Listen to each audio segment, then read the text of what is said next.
that's all, I'm going to go rehearse.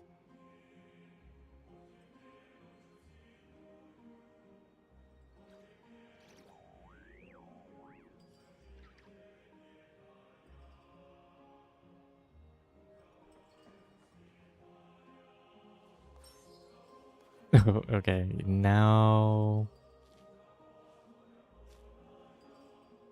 it's spiking a little bit, going to like 100, but shit.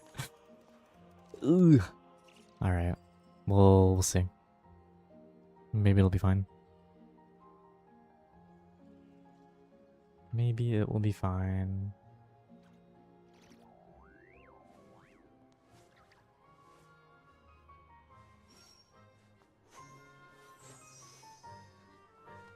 And my chat software doesn't think I'm live yet. Let me reopen it. See when this happens.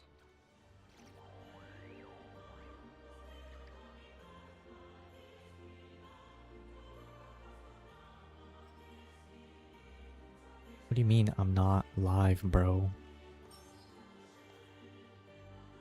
What's up? What's up, Aya? How you doing? Yeah, when I finally got around to recording was like about a month ago, maybe more. I asked you guys to give me like characters to rate in terms of their like design and their appearance. I finally recorded that video. It took about 8 hours to record it. So I had a special guest. I had to coordinate with them. Took a long time. But so that will be out soon. But obviously it's going to take a long time to edit down, like 5 hours of footage or something. If only there were double the hours in a day. Actually, Yeah. make that triple.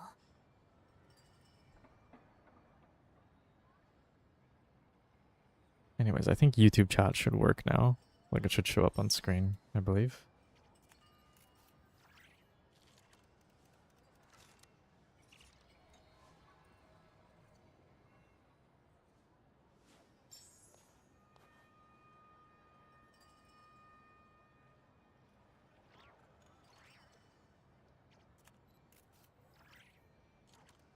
Yeah, I've been meaning to do this quest. I've been waiting for a good time to do it. I don't think I'll be able to do the whole thing today, but I want to get through the first act if I can.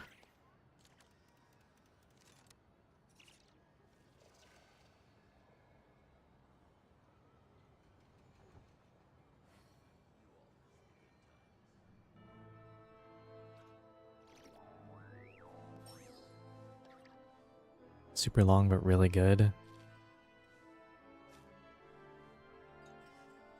Looking forward to it. Okay, so I guess I should recap for my own sake, because it's been a few days since I started it. Because I started it obviously to get here, but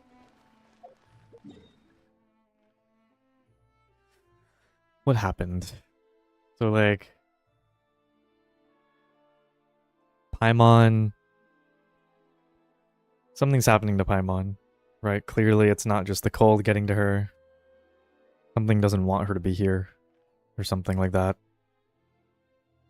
We saw Piero. Piero, I think, knows Paimon somehow. I think that's what I gathered from that interaction. We got meta glasses. I forgot what it was called, like the Eye of Greya or something. We got meta glasses. Our train like crashed. We rebuilt it in here, Sretomarovsk. where we met Alyosha. We busted some like Kresnik crystal operation that this dude was running. Kind of got a vibe of what it's like in Snezhnaya right now, with Project Stuja and there being like limited Kresnik crystal to go around.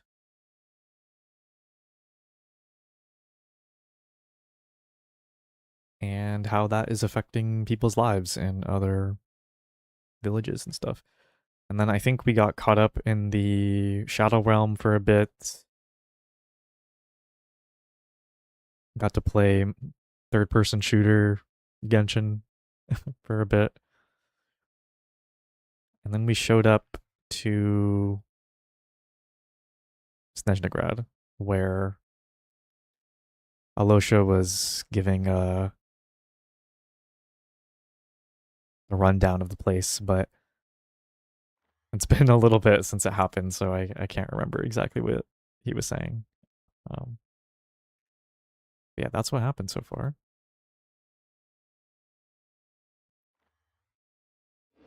And now we are going to Podvorye. I don't know how to say that. Podvorye restaurant.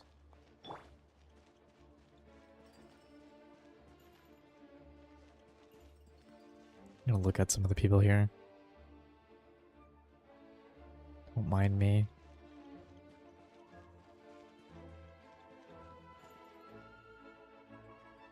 This looks good.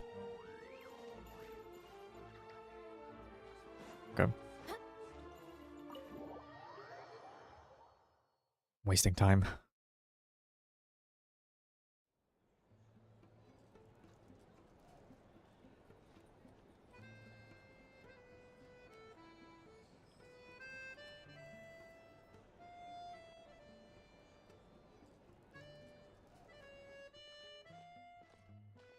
Looks like you get what you pay for, huh? Paimon likes this room a lot. Wait, this is our room? This is sick. Yeah, much better now that we're out of the cold. Oh, thanks for taking such good care of Paimon. Honestly, she feels kind of bad for throwing a wrench in the works. If this were anywhere else, we'd be out Kinda investigating quiet and for me. adventuring by now. But instead, we're stuck here waiting for a doctor.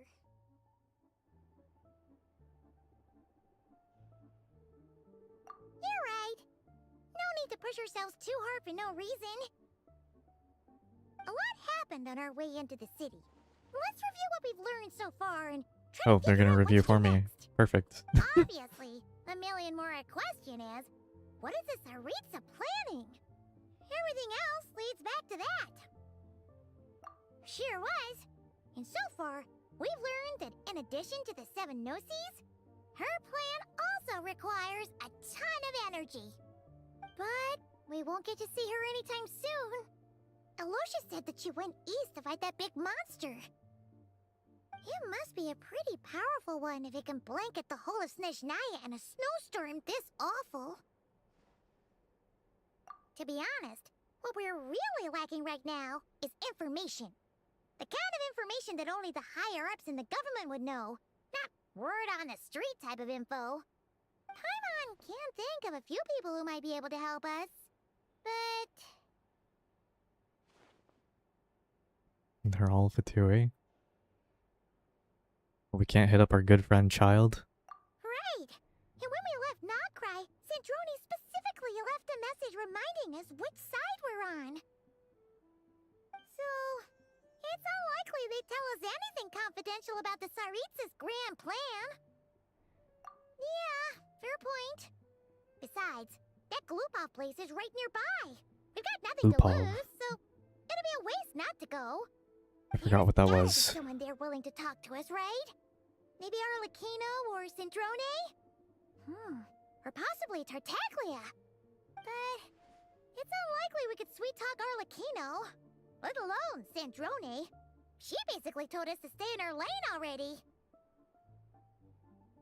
Yeah, the last time was all the way back in Fontaine, right? Too bad we missed him in Nogcry. Apparently, he came to help out. Wait, really?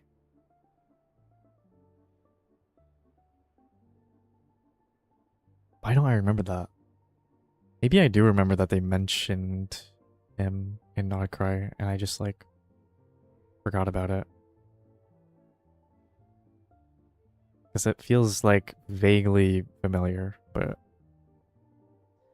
I don't know. Anyways, isn't the last time we saw him when Skirk just, like, yeeted him into the void? Or did he show up at some point after that? I can't remember. Hello. Is there a traveler in Paimon in there? That's Alosha! Come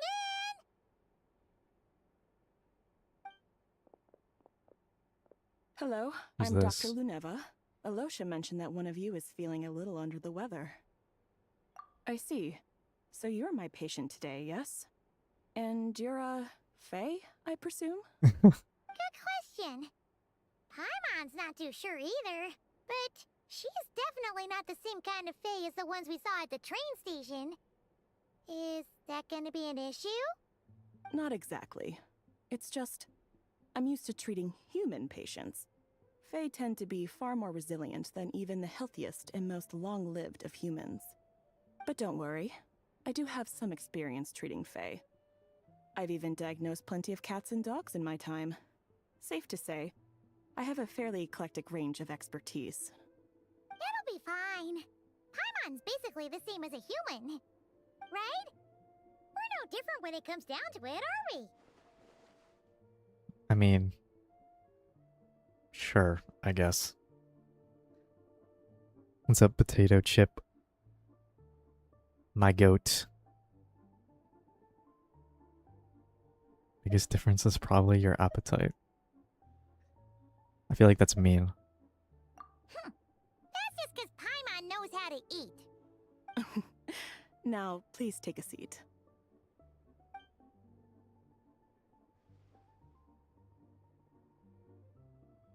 Okay, vital signs are good. Test results are all within normal ranges. I don't think it's anything serious. More than likely, you've just caught a cold. I can give you some medicine to tide you over, but as long as you rest properly for the next couple of days, you should feel better. Make sure to keep an eye on your temperature, though. If you find yourself with a persistent low-grade fever, or if your symptoms don't improve, just contact me again.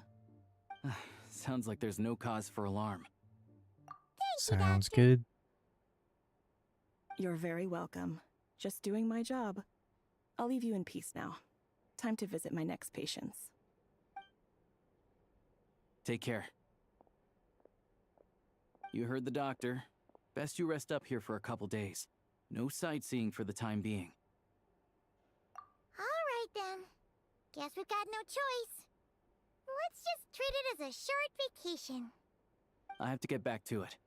If you need anything else from the doctor or me, go to the Hunter Trade Station in Zolny. The boss there knows how to reach me. Hey, Thanks for no big everything. deal. You saved my life in the Shadow Realm. This is the least I could do. See you around. Yeah, they gave me a grenade launcher All right. in the Shadow Time to Realm, find so Child and see what he can tell me. yes, let's go find Child. I'm excited. Where the fuck am I? Oh, okay. What? What is Glupov? I don't remember that.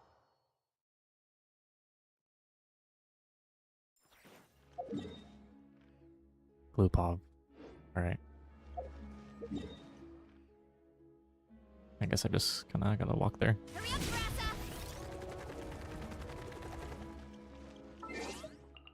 I want to turn up the dialogue volume a little bit too. Paimon coming in. Hurry up, Grassa!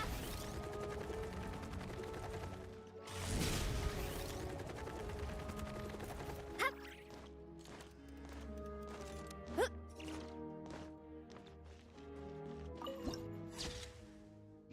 Oh, it's like the Fatui place. Oh! Just wanted to look over the edge.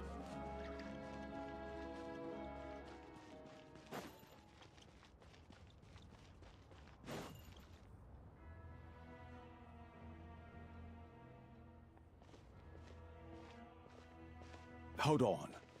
Please display your invitation letter or permit. I'm looking for someone. Glupov does not accept meeting requests without a prior appointment. You'll have to apply for the advertised booking process and wait until your invitation letter is issued. But we're friends, bro. Trust. He knows me. Might I ask who you're hoping to visit? Another one who thinks the rules don't apply to them. I don't understand why people think they can just talk their way in Is that here. accent? I don't know. You don't just show up and land a meeting with the Harbinger. But I have to go through the motions for protocol's sake. Honestly, it's such a waste of time asking when I already know what the answer's gonna be. Wait a moment. I'll pass on your message. If Child is unavailable, you'll have to go through the proper procedure. It honestly just sounds like an American. Like, I've heard people who sound like that before here where I live. So, like, I don't even really know what exactly they're trying to go for there.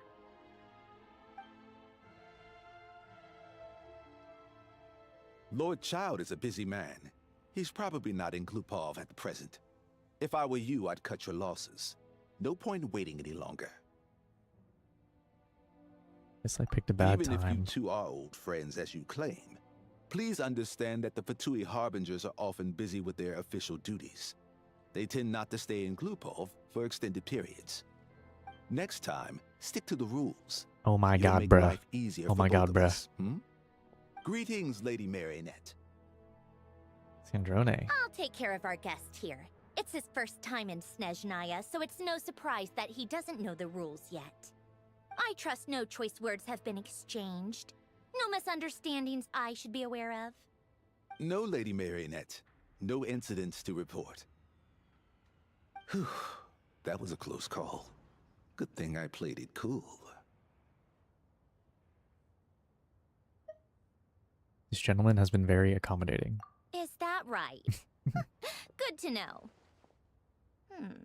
Wait, where's Paimon? She's dead! Under the weather? That's hard to imagine. She's always buzzing with energy. I take it she's still adapting to the climate. Happens to a lot of people. It's even colder here than in Nodcry. Has she seen a doctor?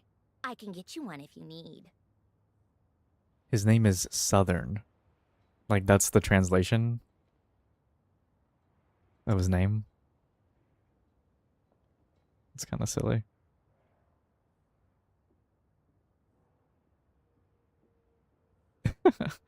That's pretty funny.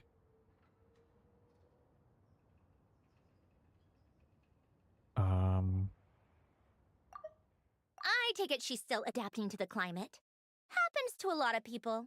It's even colder here than in Nodcry. Has she seen a doctor? Has she seen a doctor? She's All right, chilling, bro. then. She's chilling. Well, let me know if you run into any other problems. Why else? I was just about to sit down for some much-needed tea time when I heard that an old friend of Tartaglia's had shown up outside. No appointment, nothing. And, as obnoxious as it may be to show up uninvited at Glupov, I couldn't help but take pity on the poor soul who was waiting outside in vain. So I had no choice but to abandon my freshly brewed piping hot tea and come to see this mystery guest for myself. Yeah, she knew it was us. Well, I felt our time working together in Nodcry warranted some courtesy. I couldn't exactly let you freeze to death out here in the wind. Drop the act, bro. You know you love me. And your girlfriend, of course. Unfortunately, I can't invite you inside either. The rules of Glupov wouldn't allow it, and as a harbinger, I have to lead by example. Hey, Dino. It's going pretty good. I basically just started because, yeah.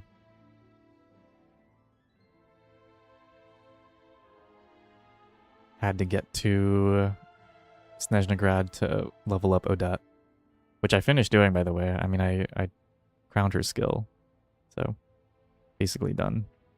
She just needs an artifact set. On the plus side, Snezhnograd actually has some class. unlike Nasha Town. Torchlight Books has a very nice selection of teas and cakes, so we can catch up there. Your treat, of course. Because I already wasted one perfectly good cup of tea today. That's why. Alright. Let me grab this, I guess. Wait, can I look around here?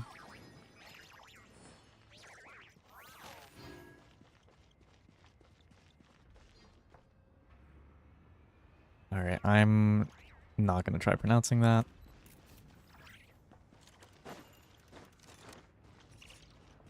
Wait. What the? I haven't seen one of these guys in forever. When was the last time I saw one of these Fatui guys? Like, in like Liyue or something? What? Oh, you know what? Actually, wasn't one of them a like in Natlin, I think? Or maybe I'm crazy. They were like a mini boss in Natlin or something.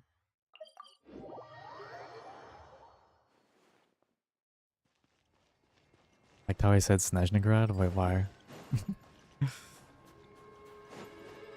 Dropping and hope the streaming goes well. Thank you.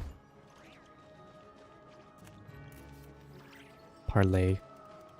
Alright, where am I going? Running late again. Torchlight Books.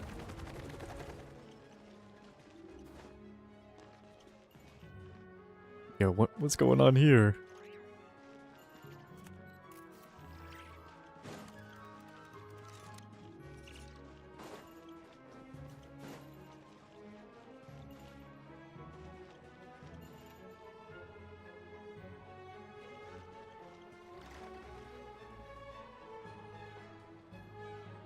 I've ordered for the both of us. No objections, I assume. I'm sure you trust my taste.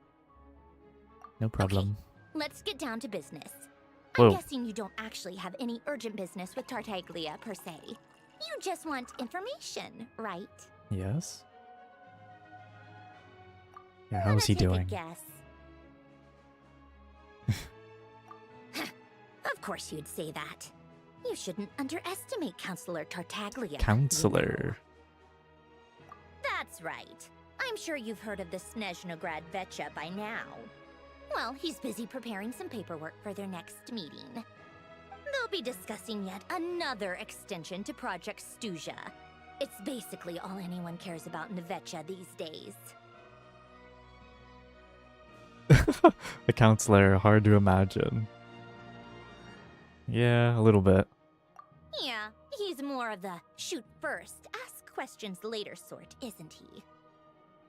It all started with a very detailed letter that Capitano left for the jester, Piero, before leaving for Natlan.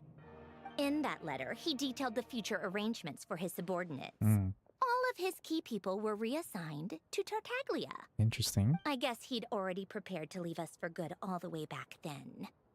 But Piero didn't reveal the contents of the letter until the events in Natlan had concluded. Why? That Child. was his reaction, too. Why me? With a bewildered look on his face. He'd always assumed Capitano looked down on him. He was a man who kept his thoughts to himself and barely spoke to him the whole time they'd known each other. But he occasionally brought Tartaglia along to my tea parties back in the day. So to the rest of us, it was clear that Capitano had quite a lot of respect for his young comrade. By the rest of us, I mean my tea party regulars. Arlecchino, Rosaline, and... actually, not Columbina. She was probably oblivious to it. Anyway, then the Liyue situation happened. Normally, it took a lot to get under Capitano's skin, but that time he was furious. It's not really my place to talk about it, though. You can ask Tartaglia about it sometime. Basically, Tartaglia probably had the wrong idea about Capitano all along. Right up until Piero revealed the letter he'd left behind. Capitano believed that despite Tartaglia's immaturity, he showed great potential. Plus, he possessed a kind of purity rarely seen among members of the Fatui. Makes sense. Yeah, it's one of the few things that I'd agree those two have in common. But there's one other reason why Capitano chose Tartaglia to assume command of his troops. He knew that after he was gone, several of the others would swoop in on his army like vultures. With the ones who stood to benefit the most being the rooster Pulcinella and Regrator Pantalone. Once they divided Capitano's troops between them, they'd be more powerful than ever. No one would be able to stop them. So, you can see why Capitano chose up, to Leon? hand that letter to Piero, right? Should you counter for how many times they gonna say comrade? Really? Do they say it a lot?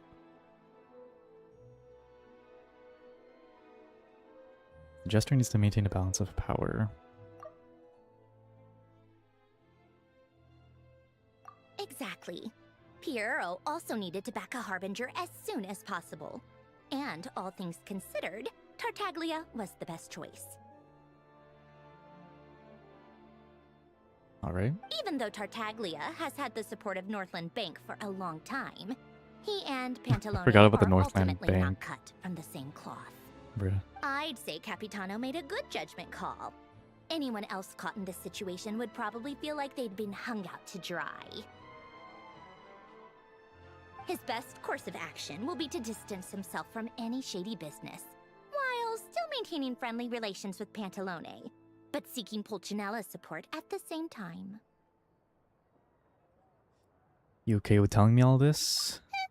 What's the point in having a tea party if you don't spill a little tea? So true. None of this is confidential anyway.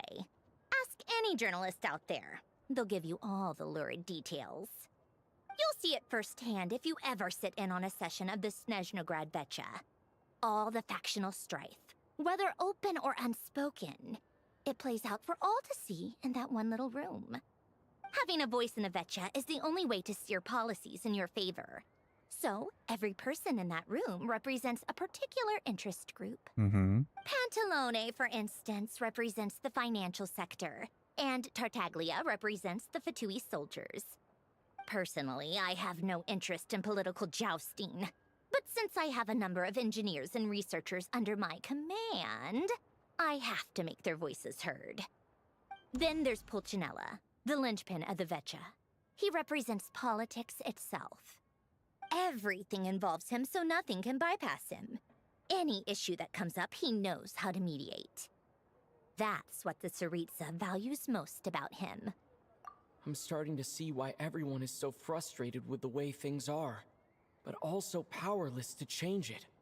A complex web of interests connects all parties involved, and the Tsaritsa sitting at the top adds another layer of complexity. It must be nearly impossible to come up with a perfect solution. All right, That's I'm how it always done is. carrying this conversation. Time for you to answer a question of mine. You must have known that you can get the info you needed from me. So why was Tartaglia the first person you asked to see and not me? You're not jealous, are you?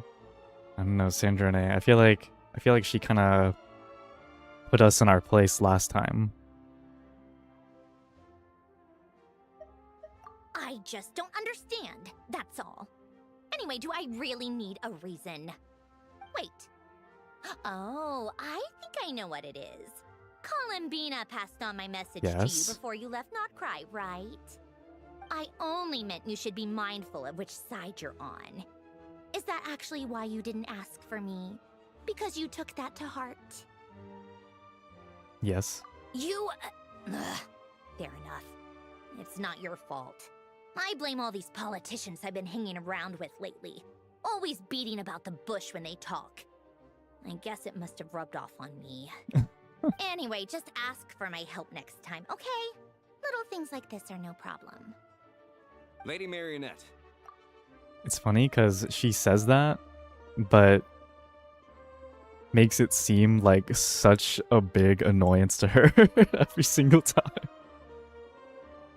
She's literally like, you ruined my whole day, so I could go and tell you this. And then now that we're here, she's like, it's no problem. God. Also, Zverev, bro.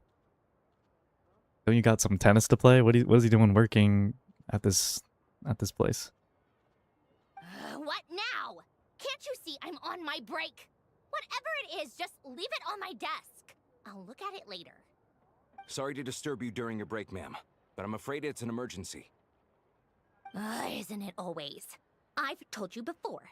Fixing the tracks and transporting ice blocks does not constitute an emergency. The equipment in Svietlo-Laidovka is in urgent need of maintenance. With how the weather's been recently, we suspect that the cause is a buildup of snow, exceeding the maximum weight limit. I need to hear that again. The equipment in Svietlo-Laidovka is in urgent need of maintenance. With how the weather's been recently, we suspect Jeez. that the cause is a buildup of snow, exceeding the maximum weight limit. The supports on one of the machines broke and fell, awakening a dormant saying we beast and all leaving wanna many s- of the yeah, ice that's- you know miners what? trapped That in is the true. nearby ice cave. Luckily, Odette's team was nearby and launched a rescue Don't operation. say it like But we're still facing a severe you said it manpower wrong. shortage for both the rescue Okay. and engineering teams. I imagine that's gonna happen a I guess lot. that's it then. Our tea party will have to end here. I'm the only engineer you'll need. Yeah, I said I would stay local. Do you actually want to come with, or are you just saying that?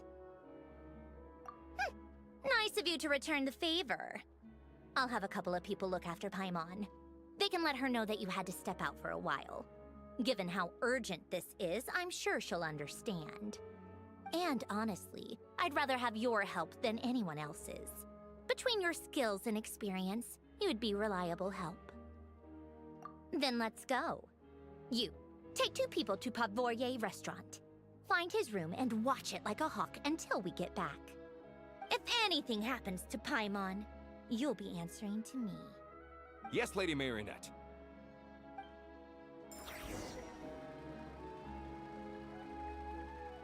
I feel like something bad's gonna happen to Paimon.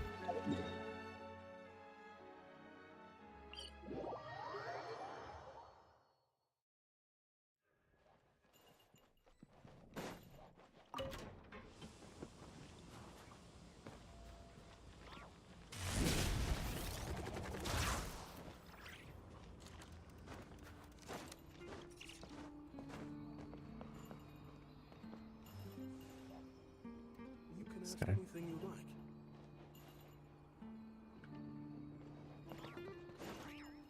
Nice place. There's oculi literally everywhere, but I've just been ignoring it. I'll explore later.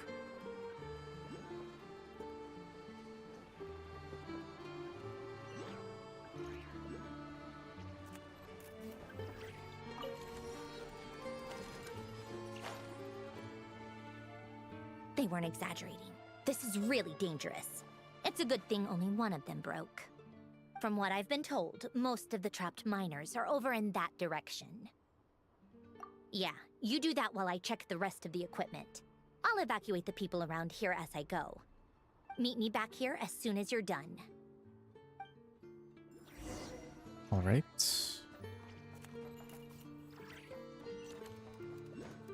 Just jump down there, I guess.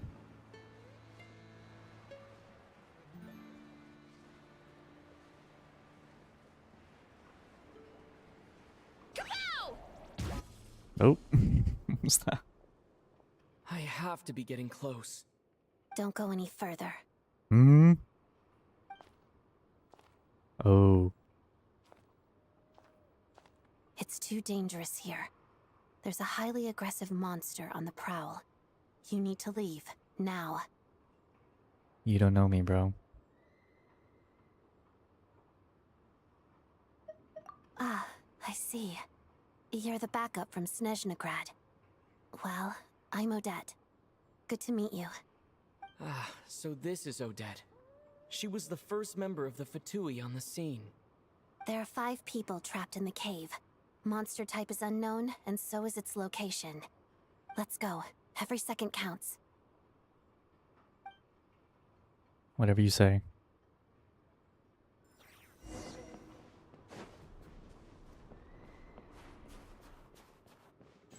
I was gonna be like, why am I Electro Traveler? But it's because Stellar Conduct.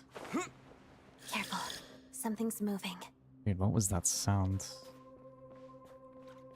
That was jarring.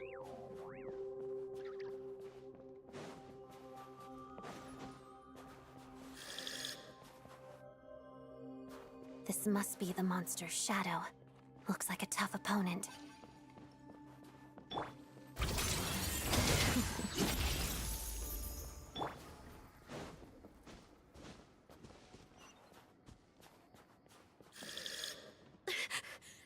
Stay back!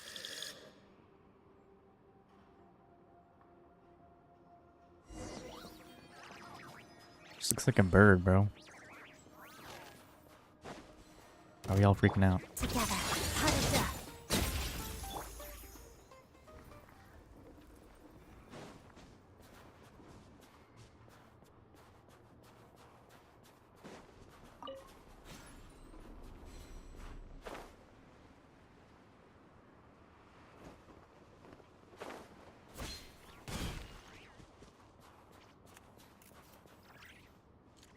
I see them. They're right behind the monster. The monster seems very agitated. It could attack at any moment. Let's make the first move. Take this! How does this guy work? Let's begin. Pirouette. Witness the snow swan's grace. I don't know how Electro Traveler works.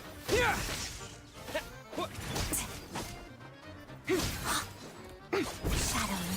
Oh my god. Oh my god, but he popped like a balloon. Thank you for saving us. We'd have been monster fodder otherwise. Thank you. Thank you. You're welcome. You should be safe now. Follow this route out. He and I will stay behind to watch the rear. Thank you. Come on, let's go. This way.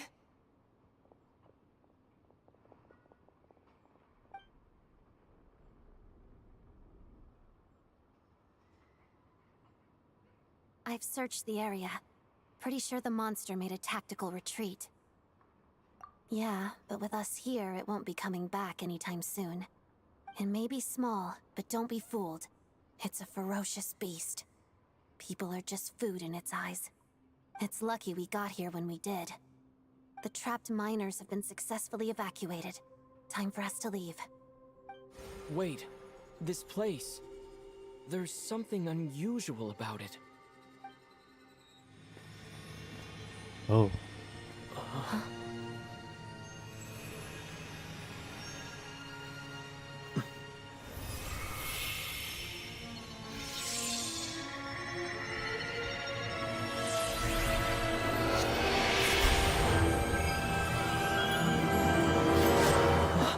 What is that? Ow. No. What the? It's back? Guess it has family.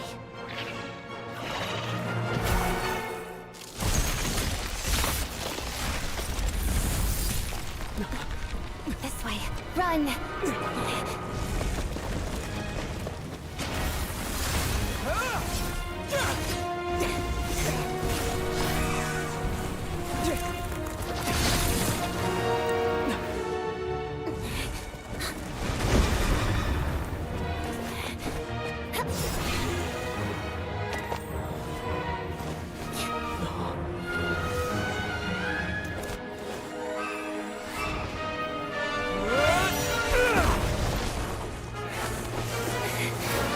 Thanks. Let's get out of here. She's got moves. Is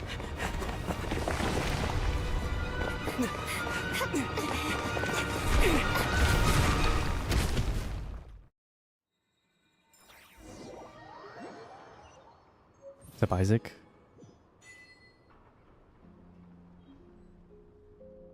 Yeah, I was not expecting to get the sword like that. That felt that felt very random, but maybe they explain it later. Should I put him in the party? Here, maybe I can just do this. Just what will we...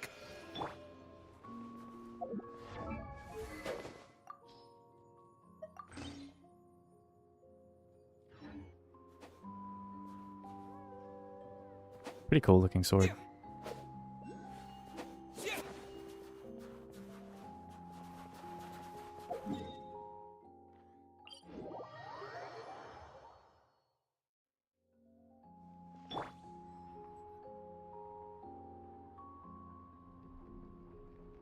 everyone's accounted for.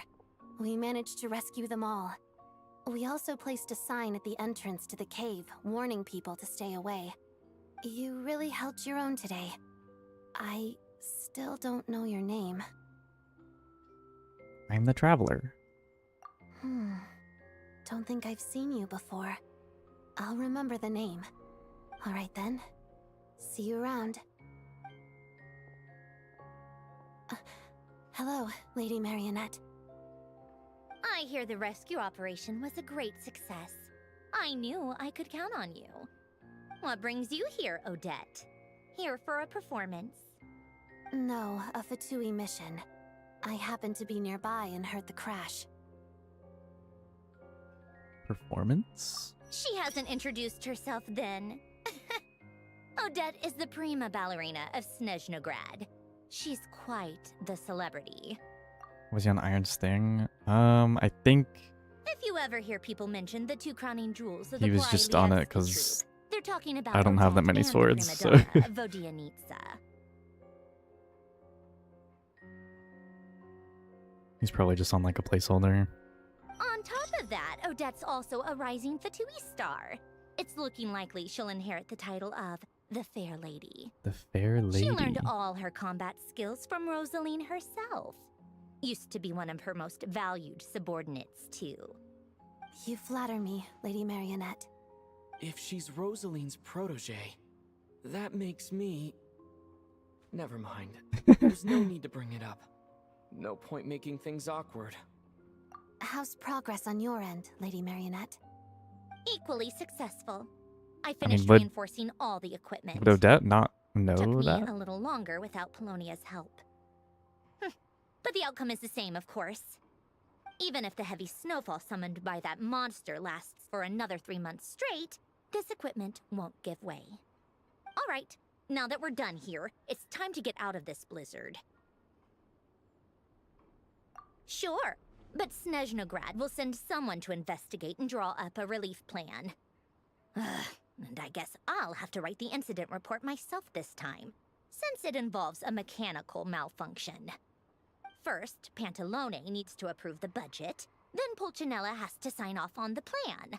Once they've argued it out and reached a compromise, we can move forward. That's the rough process anyway. Could take anywhere from a couple of weeks to a couple of months, depending on how smoothly it goes. Yup, nothing we can do about it. There's a whole stack of incident reports like this back at the office. The snow has eased a little for now, but there's no telling when that will change with that monster still at large.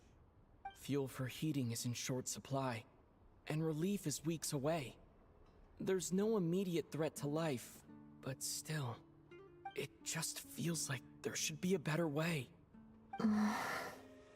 Hey, quit daydreaming.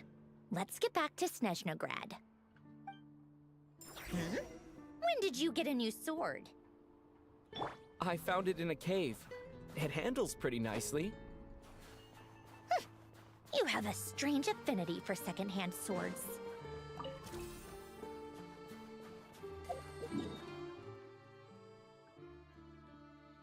The sword felt kind of... I hope they explained that. 'Cause that was so very strange. Random star in a cave turns into sword.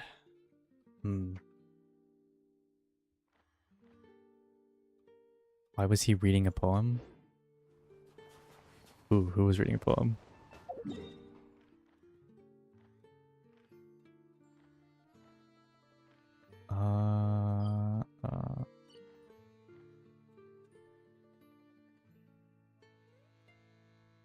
I'm wondering if I want to go straight here. Yeah. Oh, the way he said his lines? I see.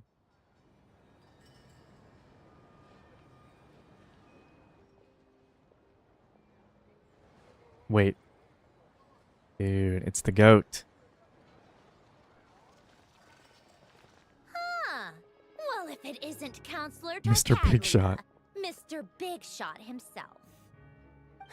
Go easy on me, all right? I'm still recovering from the interrogation the real big shots put me through. Hey, comrade. It's been too long. Hey, I comrade. heard you came looking for me earlier. Nicest surprise I've had in a while. Good to see you too, Odette. I'm guessing you guys just got back from Sviatlo-Laidovka. How'd it go? Crisis averted? It went fine. It went fine. How about you? Yep. Any new developments? Not really. Same as ever. Growing opposition to Project Stuja, and the usual rebuttals are starting to ring hollow. The results of the mock vote were pretty dire. Pulcinella was fuming. I've never seen the old man so angry. That's not good news. It takes a lot to rattle him. Yeah, obviously if push comes to shove, there are ways to crack down on dissent. But... Sorry, I have to ask something. This is going to sound blunt, but may I? Huh? Of course, fire away. It sounds to me like everyone's tearing their hair out trying to figure out how to deal with opposition to Project Stuja. But what exactly is this project's purpose? And how can it be so important that even people like you two refuse to stand up for the ordinary people of Snezhnaya? Damn, he's just straight to it. Interesting. I gotta hand it to you, comrade. You W, sure don't comrade. mince your words. Excuse him? What does he mean, refuse to stand up for ordinary people? Oh my gosh. How does he dare speak to the Harbingers like that? Are you interrogating us now? It's okay, Sandrone. Let me explain. I think I understand where he's coming from. If I could, I'd take your side right now. In fact, my position's very similar to yours. I've only held back on casting a dissenting vote in the Vecha because the Tsaritsa would never let me get away with it. Still, I have a responsibility to the Fatui armed forces, so I do what I can to make their voices heard. Most of them are just regular folks from small towns far from the capital. I'm sure you've seen how much those kinds of places are struggling right now. Oh, and for what it's worth, I'm from Arepasak myself. Things aren't going so swell there either. The Tsaritsa Right. wants to create a better, safer future for the people of Snezhnaya, but she's thinking long term. I don't doubt that from where you're standing, Project Stuja seems to be creating all sorts of issues for everyone. But considering the Tsaritsa's vision for the future, these are sacrifices worth making. Sounds cold, I know, but I promise it's not as black and white as it seems. Maybe Sandrone and I can't oppose Project Stuja outright, but we're constantly raising our concerns in Vecha meetings. And even though we can't put an end to it, there are plenty of other ways to make a difference. We're trying everything we can think of, and so is Pulcinella. I respect Her Majesty, the Tsaritsa, and trust her decisions. But at the end of the day, I'm still just a normal guy who cares deeply about my homeland. And my family, who all live here. There's no way I would ever abandon them. As contentious as things can get within the Vecha, there's no selfishness or malice behind it. Everyone wants to get through this period as smoothly as possible. The issue is that there's no way of pleasing everyone under the present circumstances. Most of the time, we're trying to decide on the lesser of two evils, which obviously isn't a great look. But that is not the same thing as being blindly loyal to the Tsaritsa. No one's got their head in the sand here. We're all well aware of the way things are. We're just doing our best to make it work. In fairness to Sandrone, she rushed to Sviatlo-Laidovka's aid the moment she heard that people were in danger. And even Tartaglia, who used to only care about the thrill of the fight, is clearly doing his best to rise to the demands of his new role as counselor. Hey, come on. There's only so much we can say, so don't press us too hard. Look, I know how untenable the Tsaritsa's position looks if you don't understand her motives. Maybe you've heard already, but she's currently leading her army on a campaign to the east to defeat the monster that's been causing these brutal blizzards. Striking that monster down will be a significant step in dealing with the present energy crisis. As laser-focused as she is on realizing her lifelong ambitions, she's still putting time and energy into taking down this powerful monster. To me, that says a lot. If she thought Snezhnaya and its people didn't matter in the grand scheme of things, why would she waste her time on something like this? Smooth talker. True. Thanks. I meant every word I said, though. I wasn't just trying to placate you. I've already done more than enough diplomacy for one day. I still think this adventurer raises a very important point. Our two harbingers have made their positions very clear. But there are many others in the Vetcha who must feel trapped and forced to vote against their conscience. I think it's a very valuable quality to be willing to speak one's mind, despite the risk of offending powerful figures. True. You can say that again. I highly doubt we'd feel the need to explain ourselves so much if we didn't know you so well. Forgive me, adventurer, but might I be so bold as to ask about your background? How is it that you can converse so openly with two harbingers? You don't know about me, bro.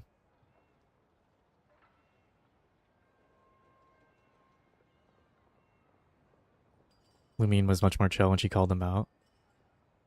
Yeah. Ether went in, bro. He was he was like, bro, what are you guys fucking doing? You guys are slacking.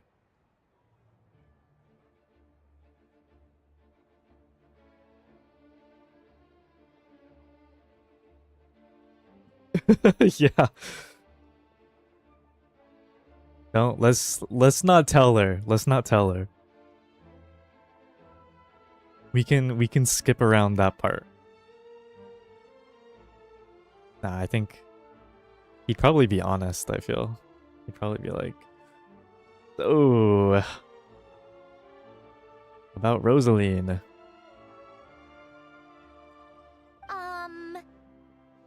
Oh, haven't you been properly introduced? Easier said than done. I like to think I'm not the kind of person who goes around busting open people's old wounds. I've only learned his name so far, and no details of his experiences. Is something wrong? Uh-oh. Is there no avoiding the subject of Rosaline? No, it's just... Alright, I guess there's no getting around it. This is the world-renowned traveler, who helped resolve the storm terror threat in Mondstadt, cleaned up after the mess I made in Liyue, and then went to Inazuma, where there was a duel before the throne, in which the traveler defeated Rosaline. Oh. I'm sorry. I didn't think you two would be seeing much of each other, so I figured it wasn't worth To be bringing fair, up. I didn't really do anything, okay? It was Raiden.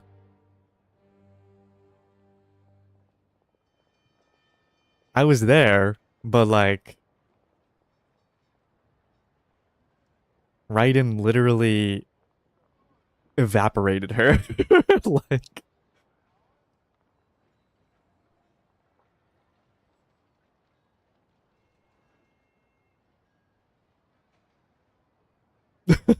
That's my archon.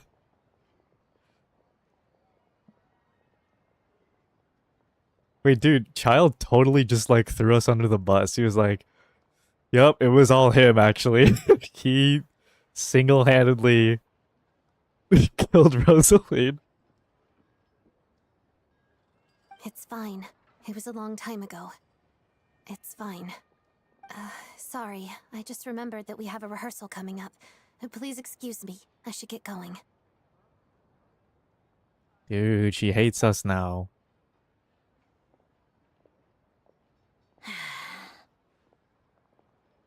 I've mentioned this to you before, remember? She was Rosaline's most valued subordinate.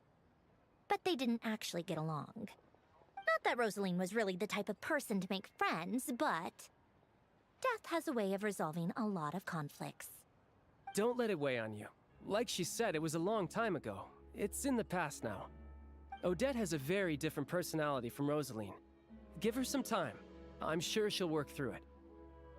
Oh, by the way, where's Paimon? It's not like her to hide away. She hasn't been feeling well, so she's resting at Podvorier Restaurant. I got a couple of my people to look after her while we were gone. Oh, right. Sorry to hear that. Poor thing. Reminds me of when Tonya was little. She really felt the cold back then, used to get ill all the time. I felt so bad for her seeing her lying in bed, coughing. She was so mature for her age, though. Whenever someone came to visit her, she'd greet them with a smile and would never complain. I'm sure Paimon's a good kid, too. You're a little short on manpower, right? Let me have a couple of my people take over for yours. I'll send my most capable and reliable. They'll make sure Paimon can recover in peace. Well, that would be great. Your people are more qualified. Hey, don't mention it. I'm sure you have things to do. Hopefully this takes a load off your mind. So no more accusing me of not being on your side, all right? Sure, we did. We did meet the Jester. Already? That was quick. I'm afraid I can't help you there. Our director's recent movements are confidential. Even we're not in the loop. If you hadn't told me, I never would have known he'd gone south. I assumed he'd been in Glupov this whole time. Well, I guess I'd better go sort out Paimon's security situation. I have some other work to catch up on at Glupov anyway. Me too. I have an incident report to write up. Let's leave it there for now. Alright. I guess everyone's in a difficult position. But Tartaglia's right. I have things to do. Things I want to do. And things I ought to do. To start with, I should ask Alosha if he knows any way to help Svietlo-Lidovka.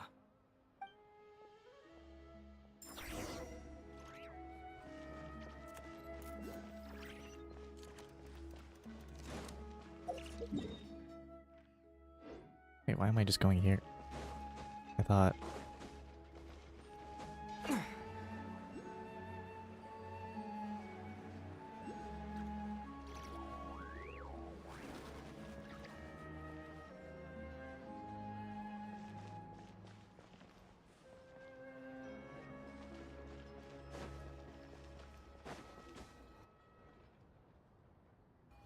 How strange. This sword seems to be vibrating of its own accord. Oh, are they gonna be like, you can power it up here? It's a very faint vibration, but it's getting stronger as I get closer to the statue of the Seven. Does this sword have some connection to the statue? But all it does is vibrate, even when I touch it. That place I got this sword from was definitely out of the ordinary. Maybe I should try channeling the power of cryo.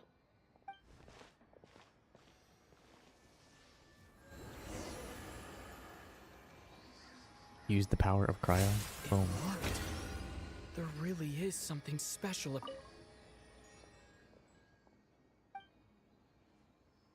Enhance the blade.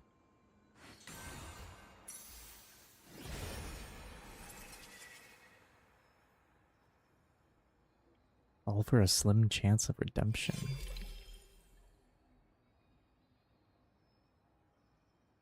Cool. I don't really understand what just happened, but I'm pretty sure this sword just got a little more powerful. I'll have to try the same thing again when I come across another statue of the Seven. In the meantime, I'd better go find Alosha. Should I just max it out? I think I have all this stuff so far. Let me check. Let's go to this one. Yeah, I did the Abyss. It was pretty free for me. Do I have to do the thing on like every single one? Yes, I do.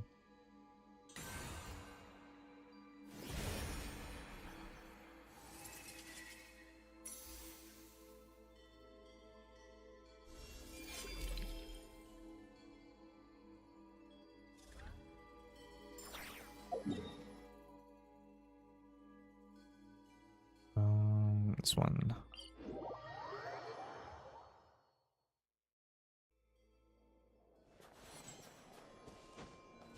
Yeah, Arlecchino had a very good blessing. This one, she was slapping people around.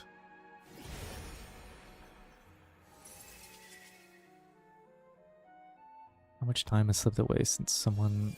I didn't read all of that. Fuck. Oh, it says it right here.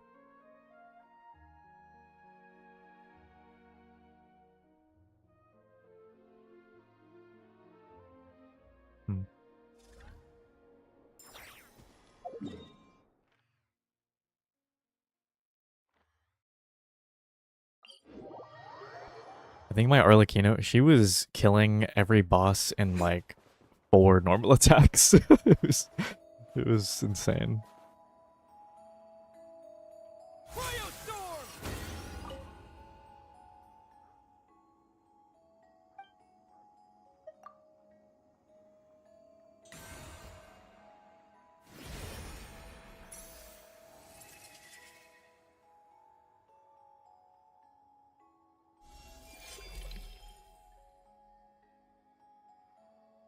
Oh, wait, it's...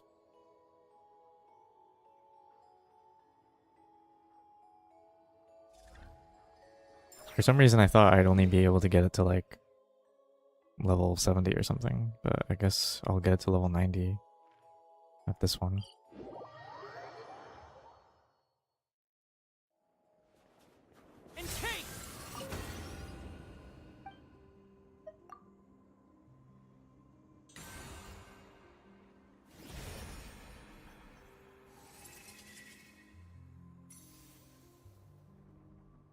New beginning is well within reach.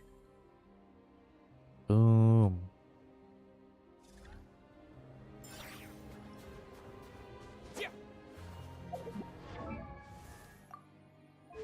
Oh my god. Nice crit rate, bro.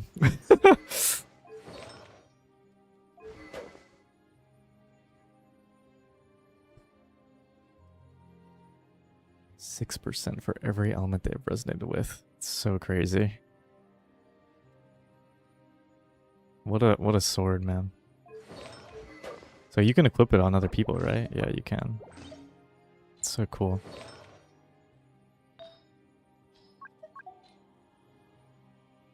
Let's just do like, I don't know, something with attack.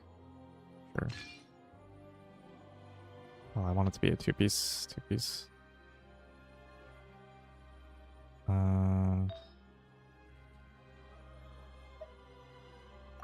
Sure.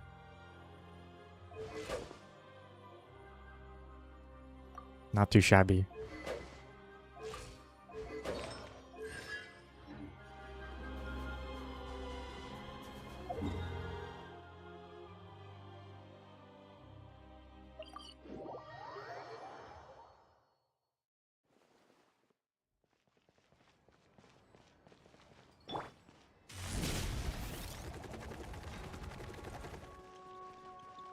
I did use the Mizuki team as well, but on the first half of the Abyss, and it worked out really well. I was very surprised because I didn't have any of the like the new support sets or anything like that. Everyone was just on some like makeshift two-piece build, and it felt really nice. I think Stellar Swirl is a nice reaction, to be honest. I like it.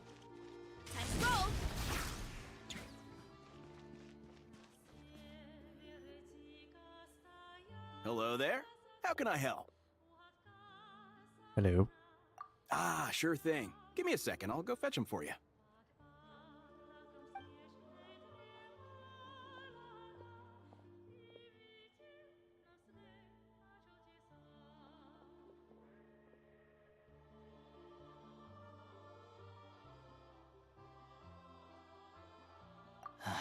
It's a familiar story.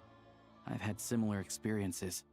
Although Snezhnagrad doesn't deliberately delay or withhold relief, those first few days of waiting for help are always the hardest. Yeah, it's cool that they gave us like an actual good traveler. I think Like, Dendro Traveler was like pretty good actually. But he wasn't like a DPS. He was just pretty good support.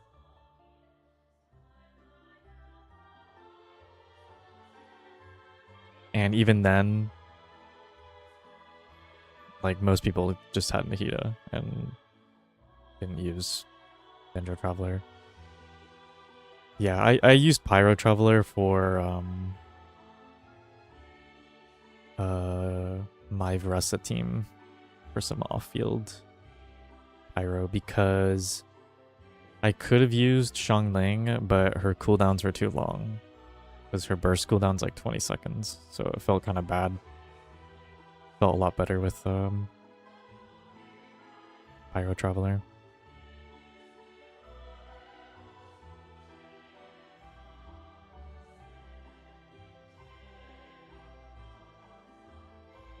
If they stay chopped. Yeah, we'll have to wait till version 3 beta, because normally in version 2 nothing happens anyways, so... But yeah, if in V3 they don't get any changes, then it's pretty, like... You know... But even then, like, you know, Nefer, for example, in between the last beta version and live, they just removed 100 base EM from her. So they could still make like kind of drastic changes like that. And that's really important on a character like Nefer too. 100 extra base EM would have like been insane on her. So I don't know. We'll have to see what happens to them. It's a fundamental contradiction. If emergency relief can't be delivered in time, what's the point in even calling it emergency relief? True. Not necessarily. I think there's a good chance that Kresnik Crystal from Stratomeros will start flowing into the market. When we resolve Stratomeros' energy issue, it's like we open the floodgates. A huge backlog of Crystal is now available to the townspeople. There's no way they can use it up at once. Was there really that much? A lot of them will probably stockpile it and slowly work their way through. Probably a good idea, since energy prices are only going to keep rising. But there will always be people who urgently need Mora. Exactly. At the current prices, selling Crystal is an easy way for an ordinary person to make a fortune. Hey boss, how much do I have left in my account? 1 second, let me check. So, you're planning on buying the Crystal out of your own pocket? Yeah. I don't know if I have enough, so I'll chip in a little extra and buy as much as I can afford. Let me cover it, bro. No, it's fine. You're new to Snezhnaya, and you have your own living expenses to worry about. Besides, you're already providing the train. Here's your Mora. See what you can find at the market, but I doubt there'll be much Crystal left. Yeah, well, can't hurt to take a look. Let's see. Huh? Odette is here. Doing what exactly? Oh, Alosha, and... Hello. I didn't realize you two knew each other. Do you hate me? Yeah, I take on some odd jobs in the city to supplement my hunting income. Sometimes I work as a cleaner or prop hand at the theater where Odette is one of the big stars, so I've met her a few times. When the weather's as bad as this, it's better for a hunter to adapt than to keep looking for game. Yes, and we sometimes need extra help.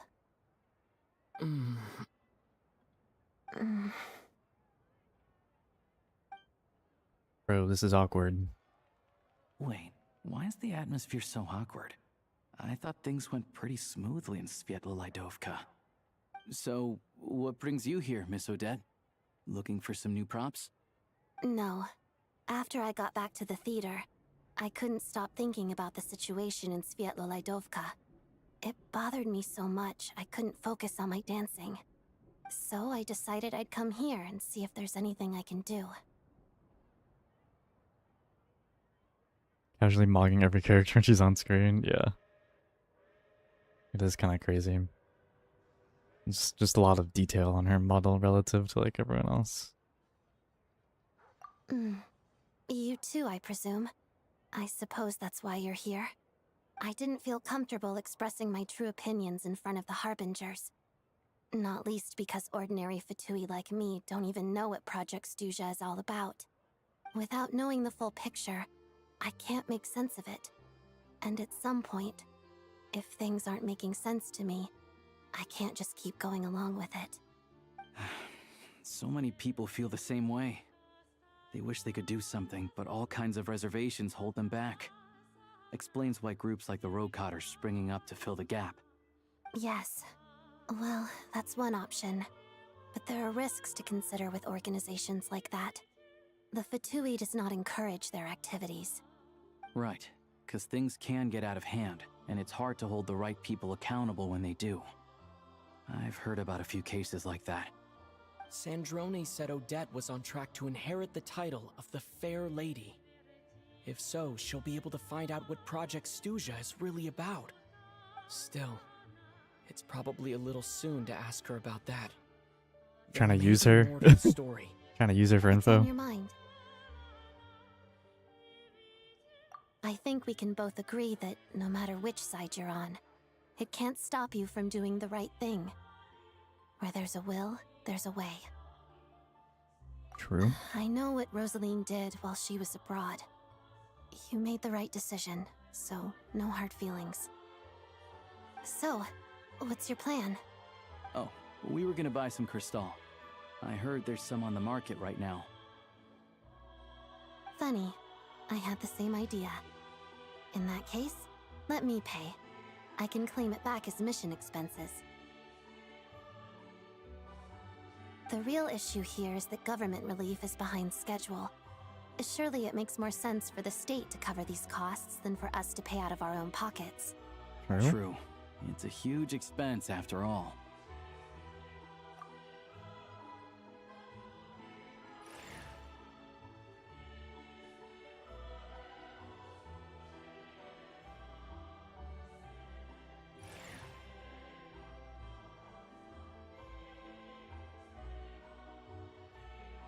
Let me see. I'll take it all, please. And I'll be needing a receipt. Right. Choose mission budget under the expense category, but be sure to specify emergency rescue operation in the description. Otherwise, the normal reimbursement limit will apply. Let's book this train. Regulations say that if we need to transport Kresnik Crystal during Project Stuja, extra carriages can be added 1 hour before departure. How is she not gold?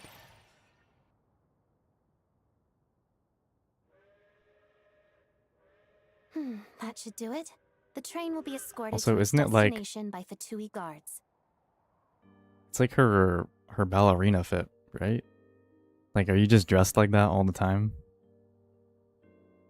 I feel like that's it's a bit much. Where's the casual fit, you know? This is my first time seeing you handle Fatui affairs, Miss Odette. It seems you're as skilled an officer as you are a dancer. You flatter me. It's only because I've been doing both my whole life. Okay.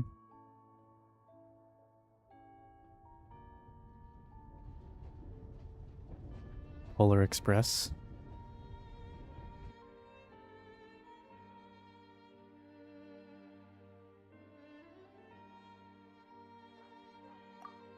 Anyway, I bet you've been non-stop today, am I right? Any idea how Paimon's doing? What's wrong? Who's Paimon? His travel buddy. Hasn't been feeling well. She caught a cold right after they got to Snezhnaya. Sounds like she's important to you. I can't believe you've been dealing with this on top of everything you've been doing to help the people of Snezhnaya. Bro, it's not that big of a deal. No one care. No one care about Paimon. It's all good. I've got nothing going on right now, so I'll join you. I want to see how she's doing. May I come too? I have some candy that someone gave me back in Svietlolaidovka. Plus, I know a little bit about relieving cold symptoms. Candy. Yeah, sure. All right then, let's go.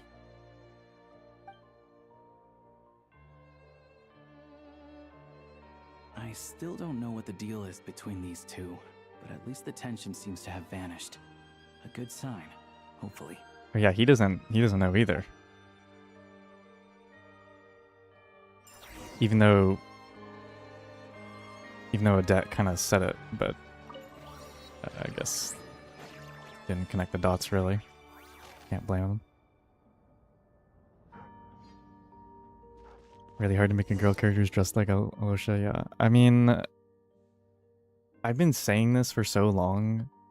Like, they've been able to sell characters in the past and have characters in the past who aren't just like showing so much skin and be like very successful and like well-liked characters.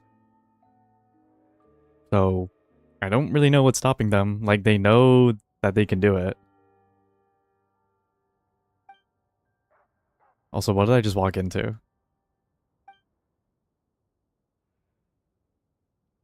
Why are they picking on little kids? What's going on?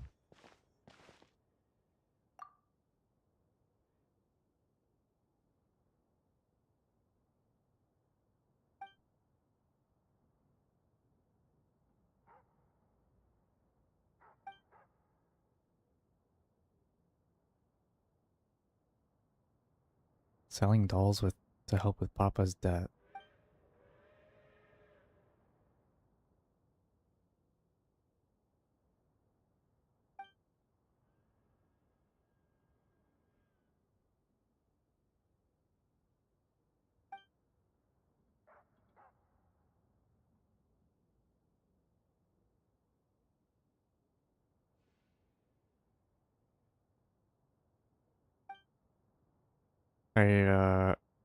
I don't want to be here right now. I want to be doing the Archon quest. I'm just gonna skip this.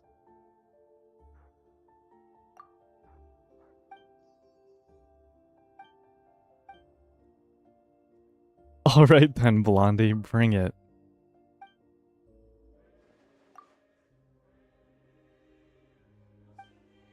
Alright, well I guess I'm forced to fight this guy or something.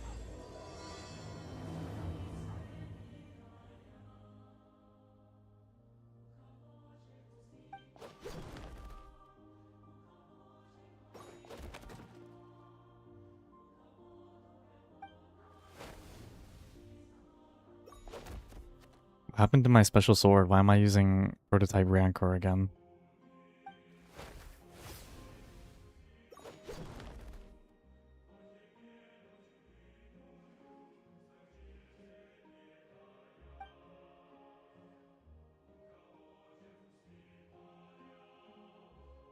Who the hell is that?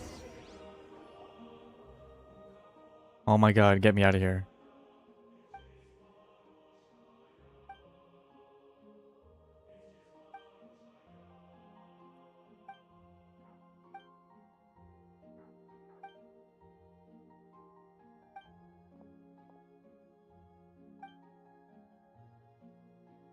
Paimon's Paimon.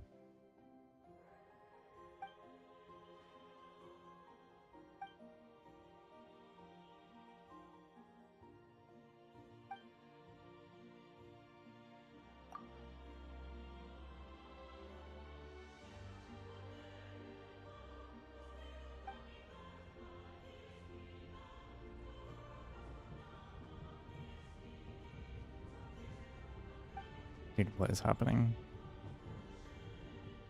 Ugh.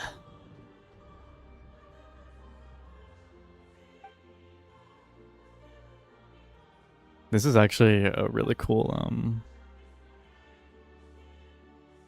design for enemy, I guess. Animal. I think it's cool.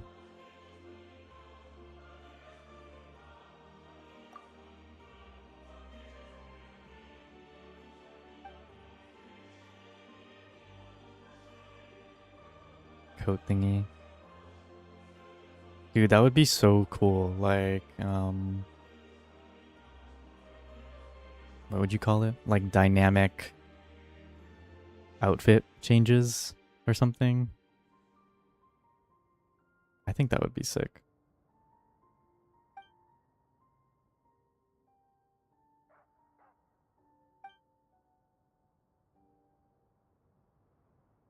Or they can just, you know, create like the original design is just, I don't know, normal, I guess.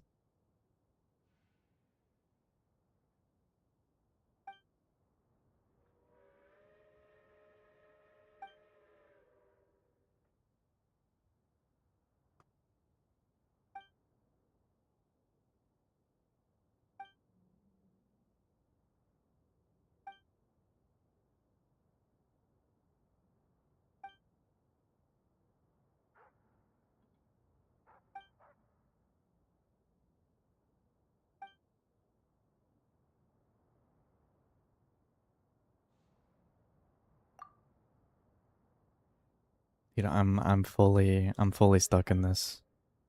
What did I get myself into?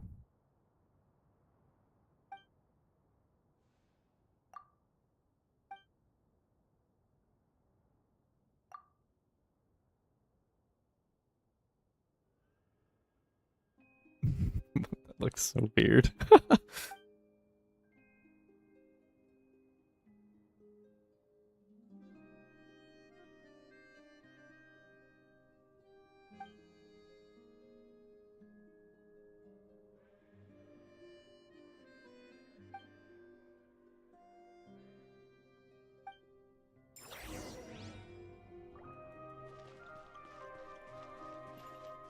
Forward for chest. I like that they added those, like, I know some people don't like them, but after playing some Souls games and stuff, I think it's really funny. I like the messages.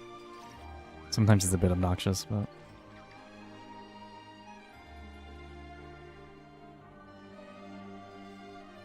Would have been cool as a full Melazine. Yeah, I wonder why they do that. They make all the characters a lot more human-like.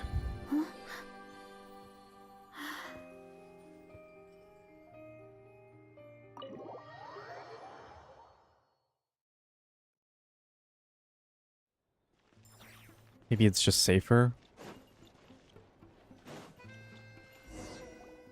Hello. Sorry, but there's a sick person recovering in this room. Can I help you?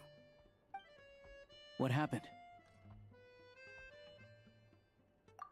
Oh, please, excuse me. Are you the Traveler? Could I take a quick look at your Adventurer Handbook? Master Child said I should verify your identity. Damn, they had this place pretty secure.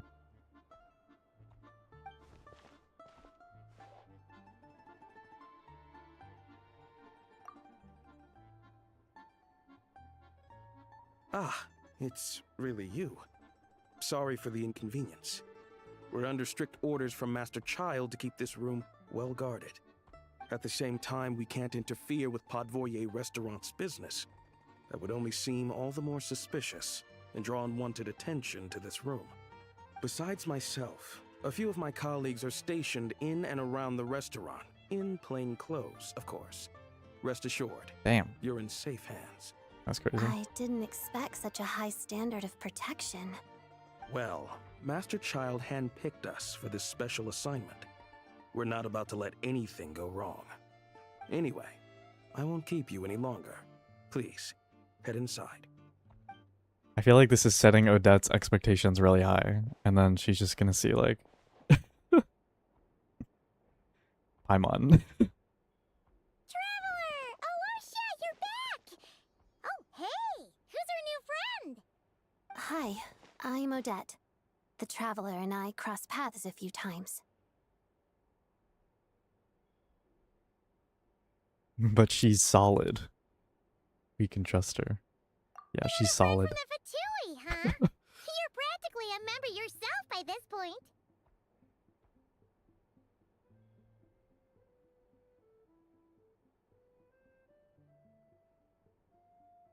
Yeah, we are a big shot. True. Paimon's definitely on the mend. We should be back to our usual travels in a few days' time. Seems like that doctor was right. It's just... Paimon's limbs are still feeling a little chilly. I have just the thing. Whoa! What's this? Is that a flame inside an ice cube? Wait, is this real ice? How's it not melting? And how does the fire keep on burning?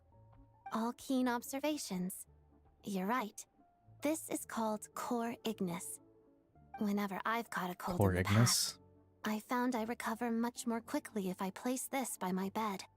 You're welcome to borrow it. Awesome! Wow! It's so nice and warm! Oh, it's like magic. Your name was Odette, right?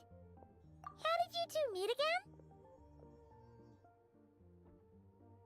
Typed in the wrong live. Some stars.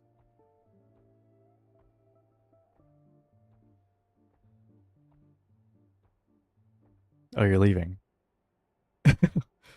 Or are you? I don't know. I don't know what's happening. Anyways.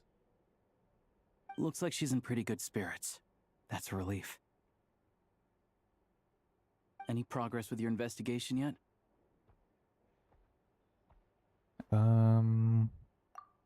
Nope. No surprises there, I'm sure. They're not likely to let anything slip.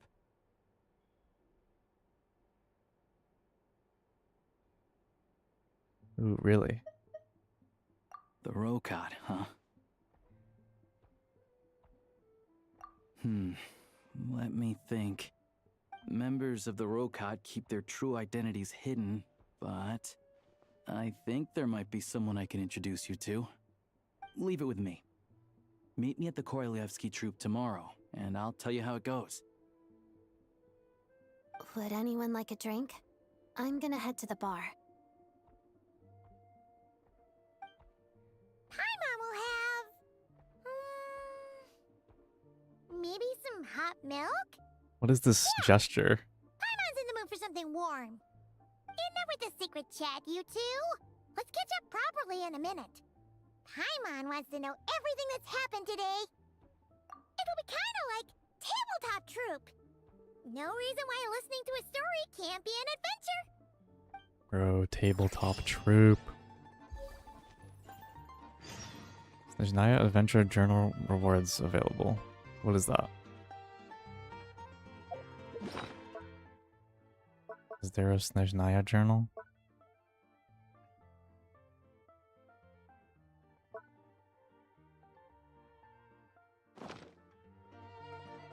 What does the Snezhnaya journal look like? Okay.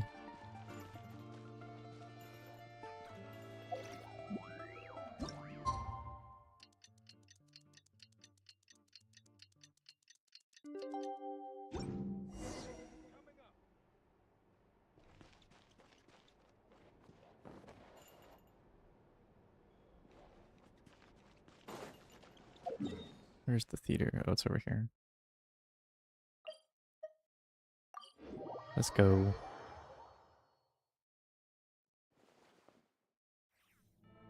Ah, you made it. I've got some tickets, and I managed to set something up with the Rokad. It'll have to wait until after the show, though. Happy to stay and watch? I doubt you've seen the Korolyevsky troupe on stage before. Pleasure. Here, this is the way in. You gonna watch a show?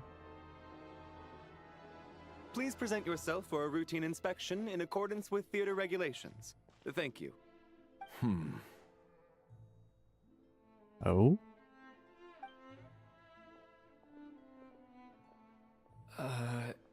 Is that guy with the Fatui? Looks like he's waiting for something. Okay, all done. Dude, is that Thank you for that's your Valerie, cooperation. right? Please proceed through to the theater.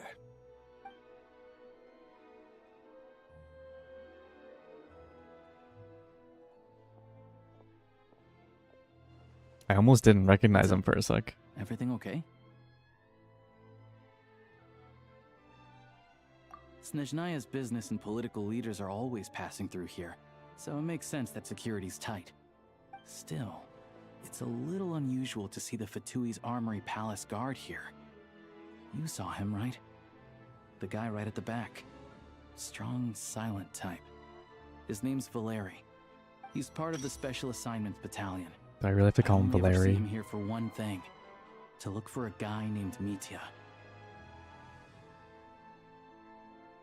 Supposedly a Mitya? researcher, though he never seems to put much time in at the office. The theater is one of his favorite places to hang out when he's playing hooky from work. But that's not for us to worry about. Let's go. The show's about to start.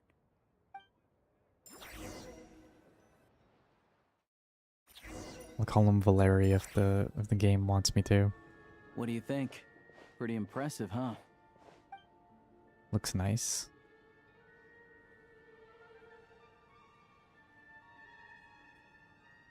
What is this seating? It's so funny. It's just couches. I mean, it's nice. Oh, the one in Fontaine? I hear it's iconic. Never seen it for myself, though. Here we are, just in time. Sorry, coming through.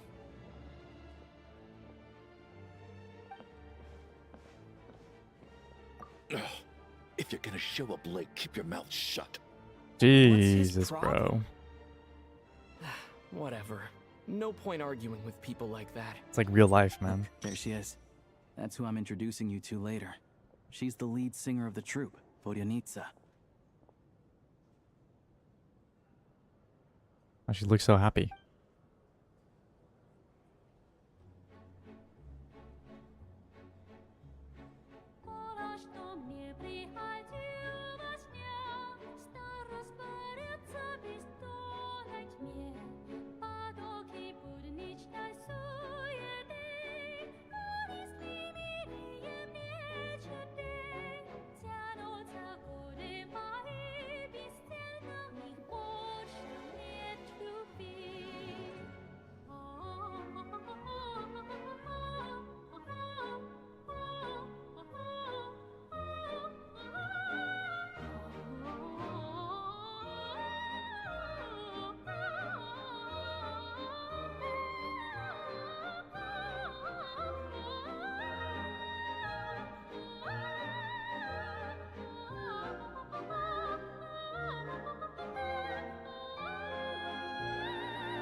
They did well with the animations there. This Because that leads was directly like... to the green room.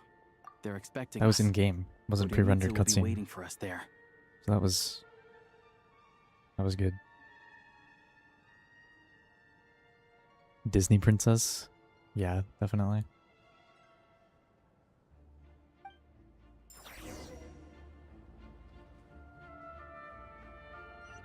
Green room. Let's go. Wait, I'll put on a performance for you guys. You're welcome.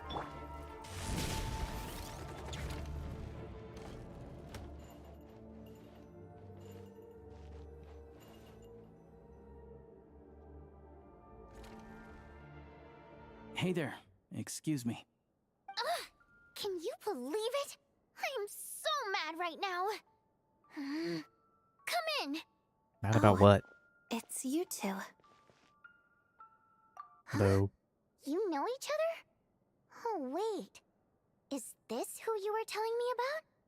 The one you met yesterday and couldn't stop thinking about? Dude. Airing out her shit, bro. God damn. I like the animations that they're doing. It's not like the basic ones. I never said that. Yes, you did. Why are you denying it? It was right before I went on that rant about the moody factory owner. Oh, I remember it so clearly. Might I ask what brings you two here? Oh, I just brought him here to see the show. And when it finished, he was full of praise for Vodionitsa's performance. So I thought I'd try my luck, see if we could get the chance to chat for a bit. Maybe get an autograph? You work here. You of all people ought to know that's against the rules. It's not what the green room is there for. Oh, what's the big deal? Come on, don't be shy. I can give you an autograph. You can take a picture too if you want. Do as you please. I finished all my shows for the day. I'll leave you to chat.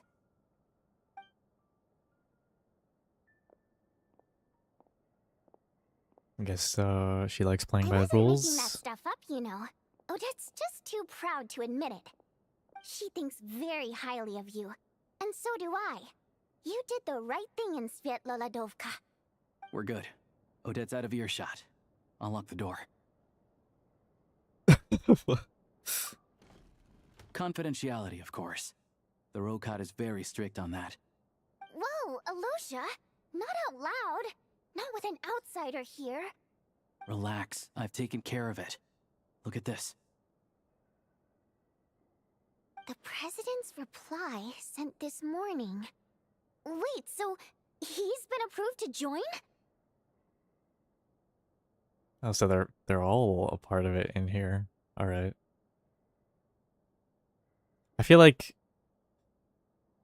I don't want to say it was obvious, but it felt like he was a part of some resistance already. I just didn't know if it was the Rokot like they were mentioning, but if like I don't know. Just kind of felt that way.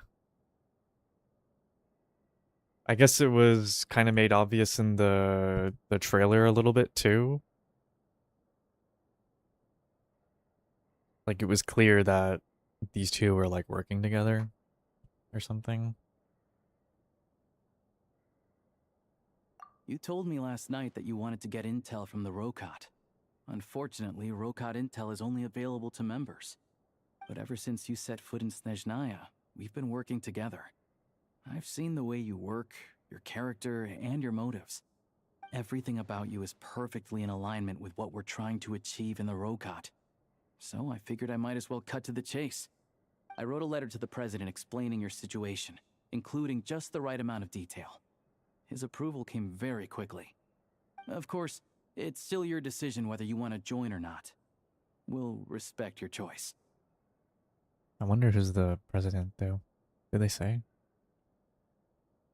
Well, assuming Odette was telling the truth and she didn't misjudge you, I guess we don't need to worry about you blowing our cover. Still, you gave me a real fright. I didn't know that's why you came looking for me. So, that stuff you said about admiring my performance, was that just because Odette was here? Did you actually mean it? Now you're talking. That's what I like to hear. Anyway, let me give you a quick rundown of how things work. Like I said, the Rokot is a covert organization, and we hide our identities. Members typically don't meet in person or even know each other's identities. This helps us maintain a high level of independence and secrecy. Because of this, members are basically free to decide their methods without constraints, so long as the outcome of any activity doesn't violate the organization's principles. After all, we don't have any ostensible contact with each other. This way, if anything goes wrong, no one else will be implicated. Beyond the freedom to choose how you operate, it's also your choice whether to act at all. We have plenty of members who have yet to take any action. In short, joining the Rokot in and of itself won't place any restrictions on your activity in Snezhnaya. There's a code of conduct you can read if it interests you. But basically, as long as you don't plan on using your anonymity to go around doing evil, you'll be fine. I tried reading it 5 or 6 times. never made it all the way through. Even the most lackluster script makes for more interesting reading. Sounds good. Then I'll go grab an official application form. Be right back.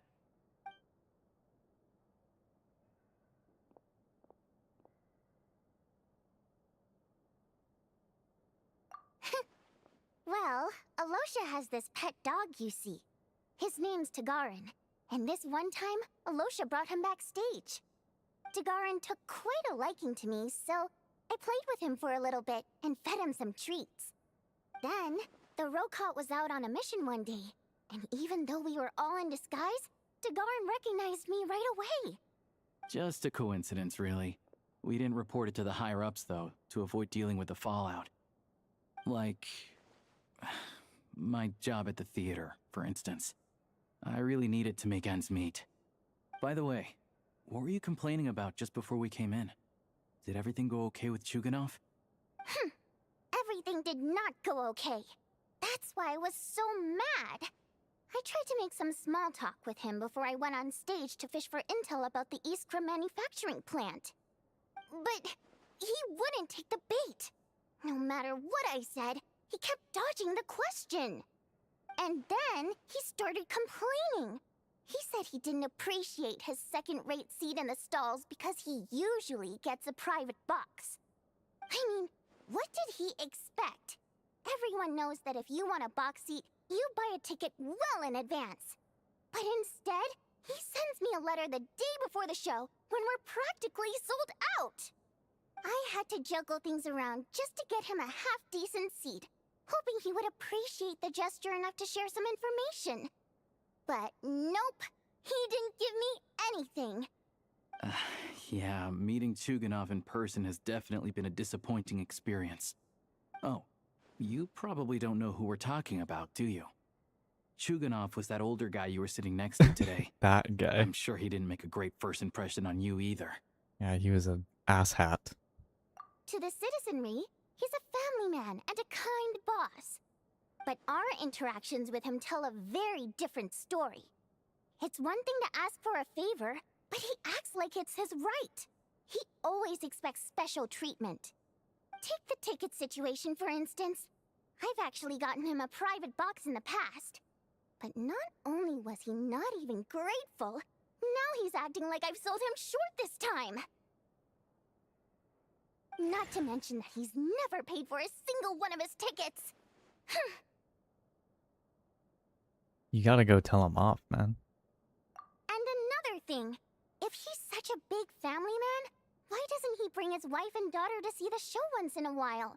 I've never seen them here, not even once. Sounds like he has Calm down, Vodyanitsa. a bad If you home won't life. do it the easy way, we'll have to try the hard way. But first things first. Here's your application form. Go ahead and fill it out.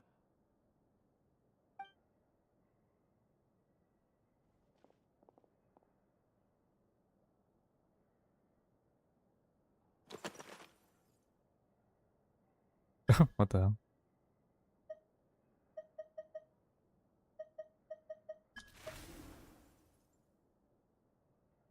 Sugar on my nuts. What the? Dodoko. I mean, I guess I should be code name.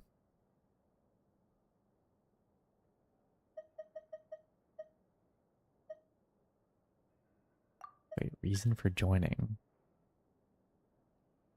Mom told me to give it a try. That's funny. Dude, you know, I actually said that in an interview once. I was like, they were like, you know, what's your reason for applying here? And I was like, my mom told me to get a job. I actually said that. I mean, I got the job, so I guess it worked.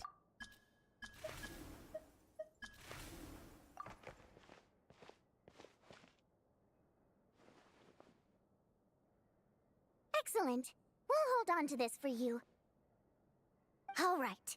Now that we're officially Rokot comrades, I can tell you. Chuganov is the target of our current operation.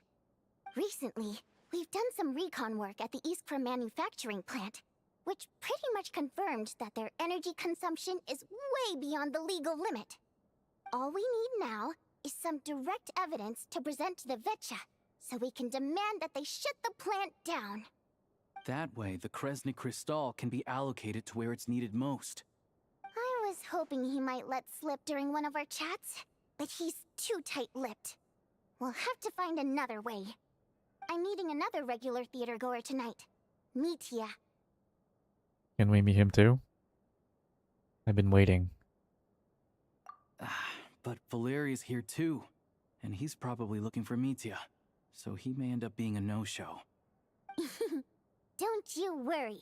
He must know how to dodge Valeri, or he wouldn't be showing up on time for every performance. Mitya is a renowned energy expert. Although we can't get any direct evidence of the excessive energy consumption at the plant, we can accidentally let the information slip to him. The authorities should take someone like him seriously. So if he starts raising questions about energy use at the Iskra manufacturing plant, there will be a proper investigation. Also, we're not allowed on site, but he has clearance. So all we need is his cooperation. True, he might know something. Yeah, so that's the other thing we're trying to figure out. Though I think we're far less likely to make any progress on that front. Still, I hear that Mitya is a bit of a chatterbox. So, who knows? Maybe if we catch him in the right mood, he'll let something slip. What do you think? Sound like something worth your time? Yes. Okay, in that case, you guys find a seat somewhere nearby. Pretend you're a couple of buddies there to eat, and keep your ears peeled for useful information. He's a huge fan, so I doubt he'll have his guard up around me. But you two need to be convincing. If he suspects anything at all, he might stop talking. Sure. Don't worry. We'll make a believable pair of buddies. Perfect! You've sold me already. Now, help me tidy this room up a bit before we head out. Okay. What needs tidying? Everything. It looks fine.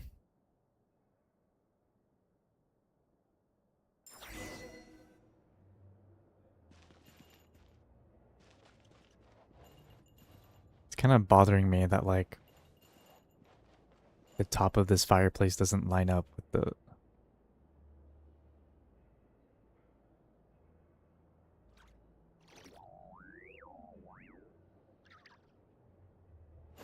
Well, what can you do?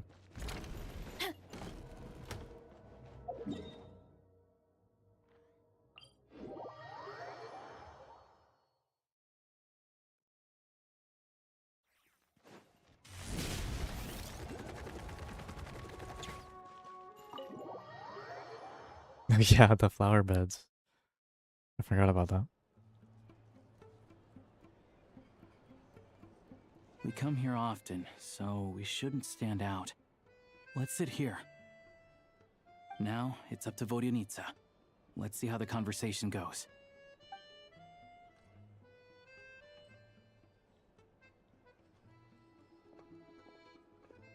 Holy moly.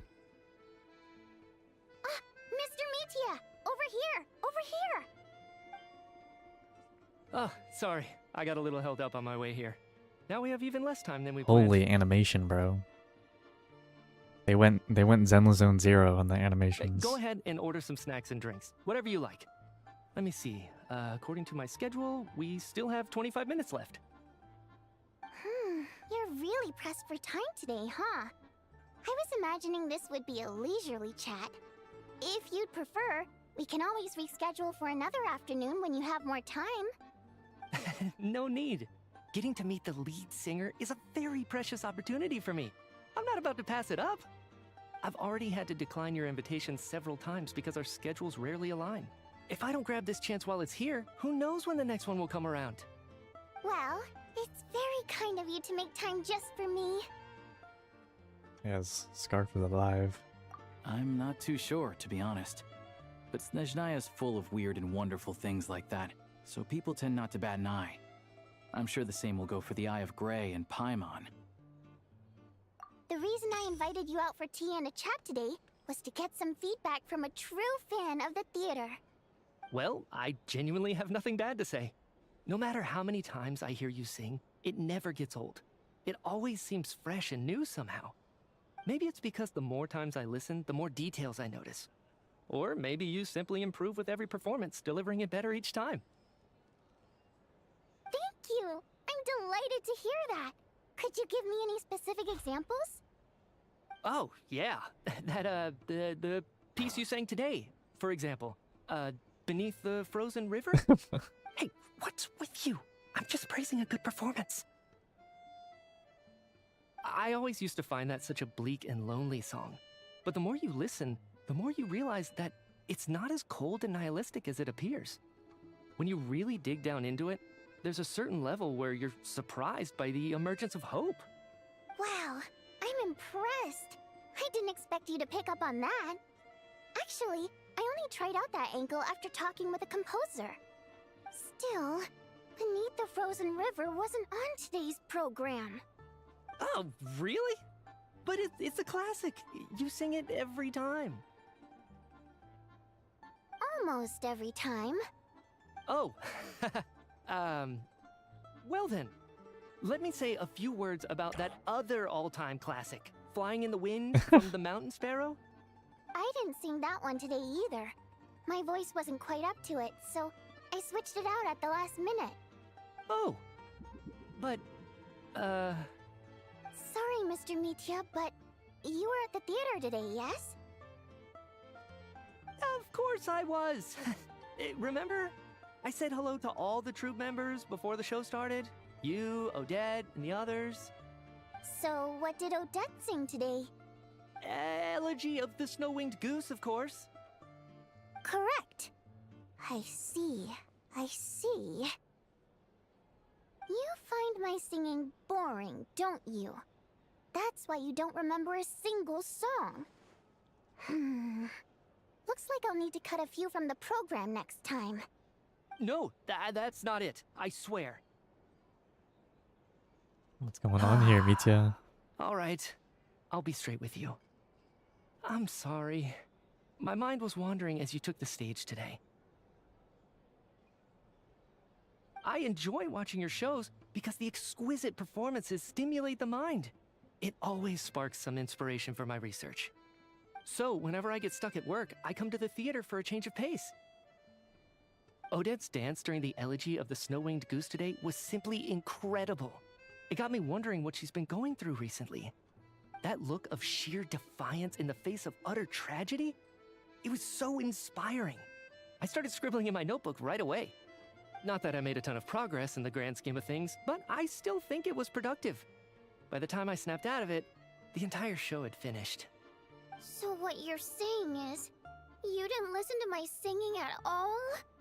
Unfortunately not. What the heck, bro? I'm sorry. I don't know which is more disrespectful.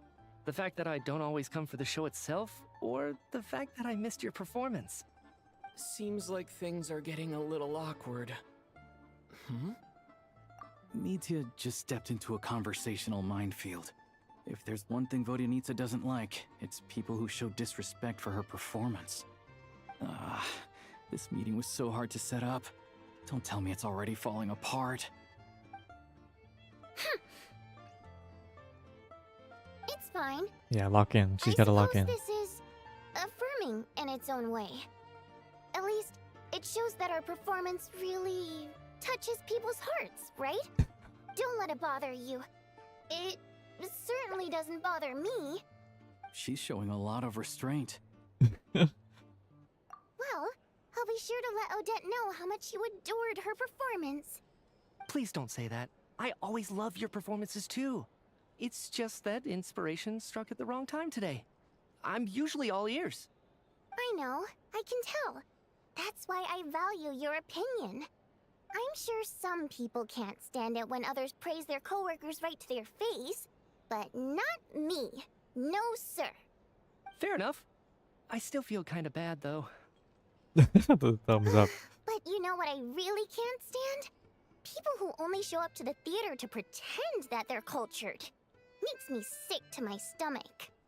Oh, yeah, 100%. There are too many of those people around. By the time they're walking out the door, they've forgotten all about the show. What's wrong? You look furious. I don't know if you've heard about the boss of the Iskra manufacturing plant. He isn't even a theater investor, but he always demands the same privileges as actual investors. Box tickets only, premium drinks, even the right to request specific songs. Well played, Vodyanitsa. Seems like she's harnessing her rage to steer the conversation back on track. Now that you mention it, The I've goat? interacted with that guy before. Question mark? I gotta say, everyone holds him up as an example of a benevolent businessman, but I don't know. I don't see it.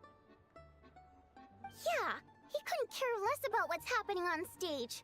He's just there to flaunt his social status. I hate that I have to prepare programs for guys like that. What's the big deal with that factory he runs anyway? I asked around a bit and heard some pretty shocking stories. Sounds like he's just another greedy capitalist. Oh, really? Yep, the things people are saying are pretty damning. Low wages, insanely long working hours, equipment running around the clock. And as if that's not bad enough, he also strictly forbids his employees from giving any kind of interview. Project Stuja has now been extended so many times, we're at the point where crystal rations for the common folk are barely enough to survive on. Yet he even wants to get his greedy hands on them just to boost his own profits. If the rumors are true, he's in serious violation of the law. Interesting. So you've heard about it too. What? So it's really true? Who knows? I've only heard the same rumors you have. But there's no smoke without fire. The Rooster's been coming down on us hard lately, demanding that we track and trace every single batch of Crystal. My coworkers in the Department of Energy have been tearing their hair out over it. The Rooster? I didn't realize he cared that much. Yeah. Even though there are no restrictions on Crystal trading, the poor will wind up freezing to death if we let the rich buy as much as they want. That's clearly unfair. Looks like we'll need to arrange an investigation into the Iskra manufacturing plant as soon as possible. Holy moly. I never knew you kept up with current affairs beyond the theater, Miss Vodyanitsa. You really have a heart for the common person. Most Fae in your position have long been indifferent to the plight of humans. Well, those of us who choose to live in human cities are naturally going to pay attention to any significant upheaval. Isn't the Rooster a Fae himself? I'm just surprised to learn that even someone with as much experience as him is getting so stressed out over Project Stuja. What is the end goal of this project anyway? This is it. We're finally going there. Nah, it's too quick. I'm sure Mitya can sense on some level that she's fishing for information. But since their conversation is so relaxed, he might just let something slip. It's stressing me out too. If I'd only made better progress with my research, things wouldn't have dragged on this long. Oh, so your work is related to Project Stuja? That's right. The Armory Palace needs a brand new energy source. Not the power of the Light Realm and not elemental energy. Right now, the only thing that meets the requirements is the power contained within stellar linchpins. But harnessing that power is costly. Each step of the process requires enormous amounts of Kresnik crystal, from extraction to quantification to attempts at conversion. Progress has been painfully slow, and the team is getting burned out as time goes by. Sometimes, I see people staring into space as if in a trance. Could it be that this new energy source has side effects? No, it doesn't affect us, because the energy is used for... Okay, I got it. Stop choking me. Sorry, I can't talk about that. I think we're all just exhausted. Damn, he almost We've been working almost ourselves let to the it bone slip for though. so long, with so little progress to show for it. It's no wonder people are struggling to stay motivated. That's interesting though. So they need that much power to harness the power of stellar linchpins or something? Seems like I owe you an apology. I shouldn't have gotten so mad at you for not paying attention during the show. Or extracted it. Don't worry about it. I count myself lucky, to be honest. I don't envy the people who work closely with the Tsaritsa herself. I'd much rather be in my current position. At least I don't have to shoulder any major responsibilities. So they're trying to develop a completely new kind of energy. Yeah, censored by a scarf. Who would have thought? Oh, dear. It looks like my time is up. I'm afraid I have to leave. I mean, that was a lot of I'm so sorry. We ended up barely talking about the theater. that was a lot of info still. That's okay. It was a pleasure chatting with you, really. Let's make up for it next time. Yeah, hopefully once the work pressure eases up a little, I'll be able to focus more on the performance, and then we'll have more to discuss. We touched on some confidential issues today. I'd be grateful if you could keep it between us. That could have gone worse. I Nice think it job. was pretty good. Why was Mitya in such a hurry to leave, though? Oh shit. Sorry, routine inspection. Big man is here.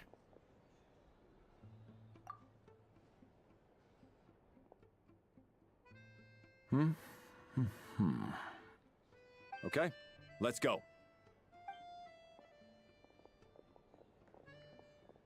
So he wasn't rushing to get back to work. He must have calculated that Valeri would find him here in exactly 25 minutes. That's frighteningly I'm wondering what the accurate. deal is between One of them. the main duties of the Special Assignments Battalion is to ensure that important Oh, I figures see. stick to their schedules. All right, time for us to get going too. So he's just Excuse making me, sure that. Check, please. We'll settle our check too, then. Oh, hello there. Mr. Mitya paid the check before leaving. He also asked me to pass on a message. He said it was an honor to share his tea break with Miss Vodyanitsa and her two friends. Wait. So he knew we were here all along? Bruh. This raises a lot of questions. Did he deliberately mention the new energy source so that we'd overhear it? Is he the goat? Maybe his work isn't confidential after all. Maybe the key here is the purpose of this new energy. I guess that's the next thing to look into.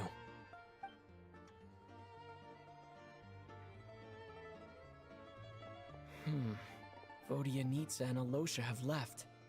Time to head back and call it a day. Pretty successful day. I think. You're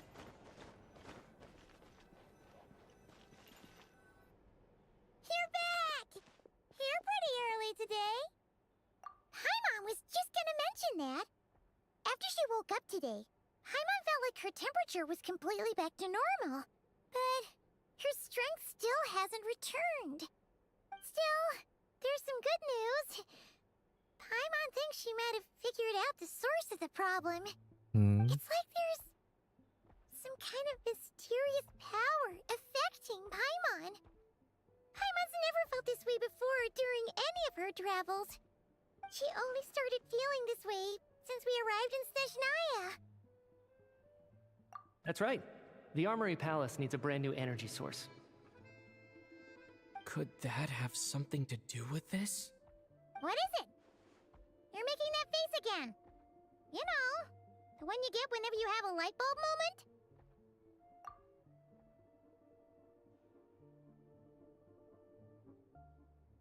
So, they're trying to develop a new energy source here? And you think that might be why Paimon's feeling unwell? Well, Mitya denied that the energy they're researching has any side effects. Although, he did say that people working on the project have been having issues with their concentration and short-term memory. And even so, those are completely different symptoms from Paimon's. I mean, that's still like a notable side effect, I feel.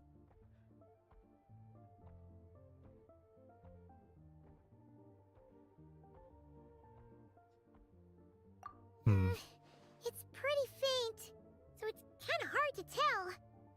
But if anything, it seems like it's coming from roughly the same direction as the Armory Palace. Okay.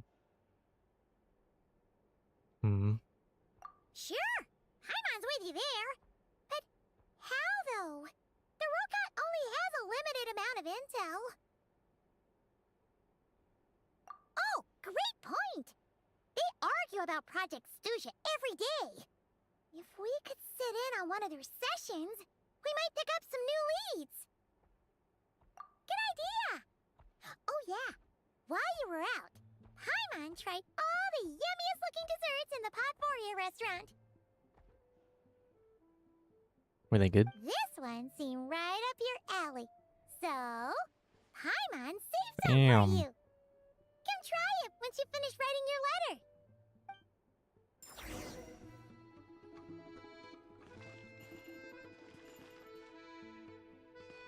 Let me eat it.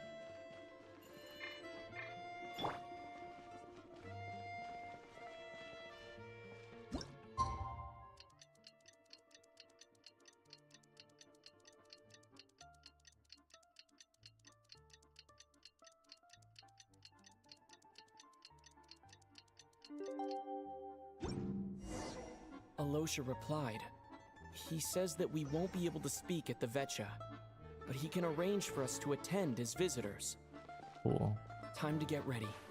Then head to the Snezhnaya Vetcha. Let's go.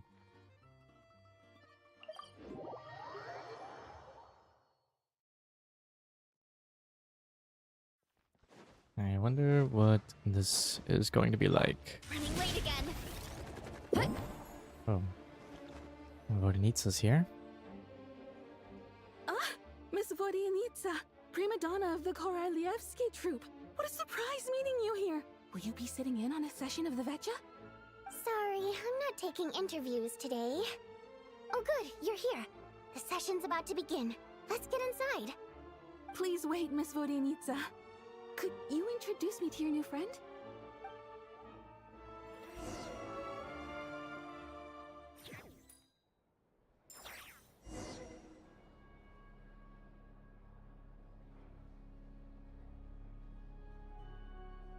Okay.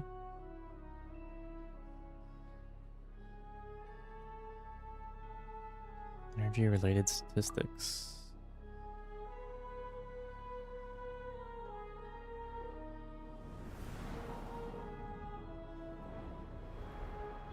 Oh yeah. Oh my god. In summary, the energy management commitments made for the outgoing period have been delivered upon. Furthermore, both the production and consumption of Kresnik Crystal show clear signs of stabilizing. The relevant agencies have assessed the present circumstances and determined that the status quo can be sustained until the next period. For detailed statistics, I would refer you to the industry reports that have been distributed to all persons present. It should also be noted that while the recent blizzards have led to a significant increase in people's energy expenses, this is strictly a short-term phenomenon associated with a remotely located monster. Her Majesty the Tsaritsa is giving her full attention to this matter. We should have every confidence that it will be dealt with swiftly and conclusively. A financial report on disaster relief is also present in this report, courtesy of Pantalone. Pantalone. They cover the same old ground every single time. The rooster never seems to mind, but everyone else is getting tired of it. There's a general lack of trust. People aren't seeing any tangible benefits that affect them directly. Of course, none of that will be reflected in any of the reports on the table. Yeah, if it weren't for these hard copy documents, I could have at least made something up. Why are you still here? Oh, don't mind me. I'm just out here trying to hit my interview quotas. Bring out the Kvass. Ever read it? Best-selling newspaper in town. If I remember correctly, You guys don't even have a sales permit. You have to sell from stalls on the street. Okay then, best-selling street stall newspaper in town. Still counts.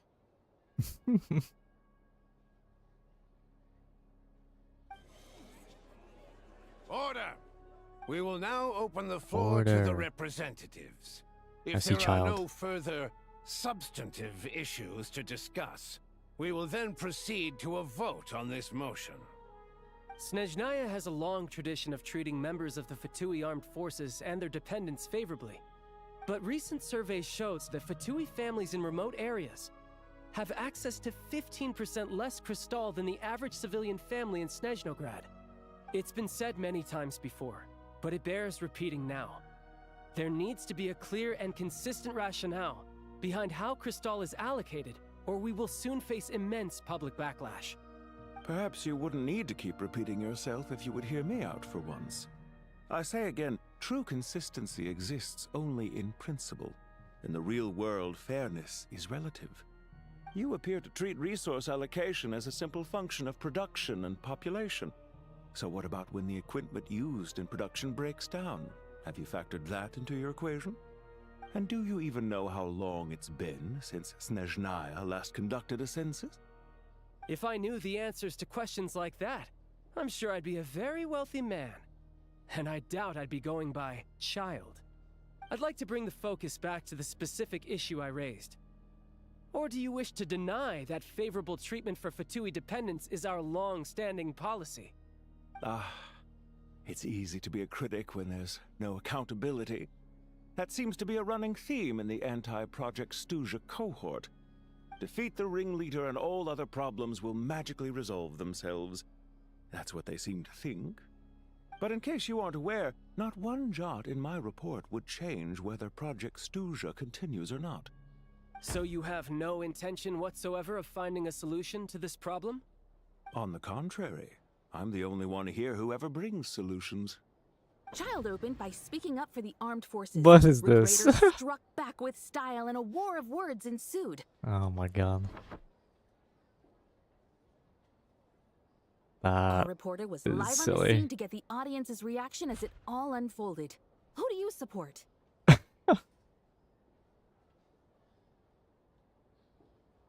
I'm backing my boy. The people have spoken. Child received raucous applause from the crowd as What he is pushed the she Raider onto his saying? back foot with a relentless barrage of questions. Oh my It god. had to be seen to be believed. Now you see why they don't have a sales permit. Straight yellow journalism.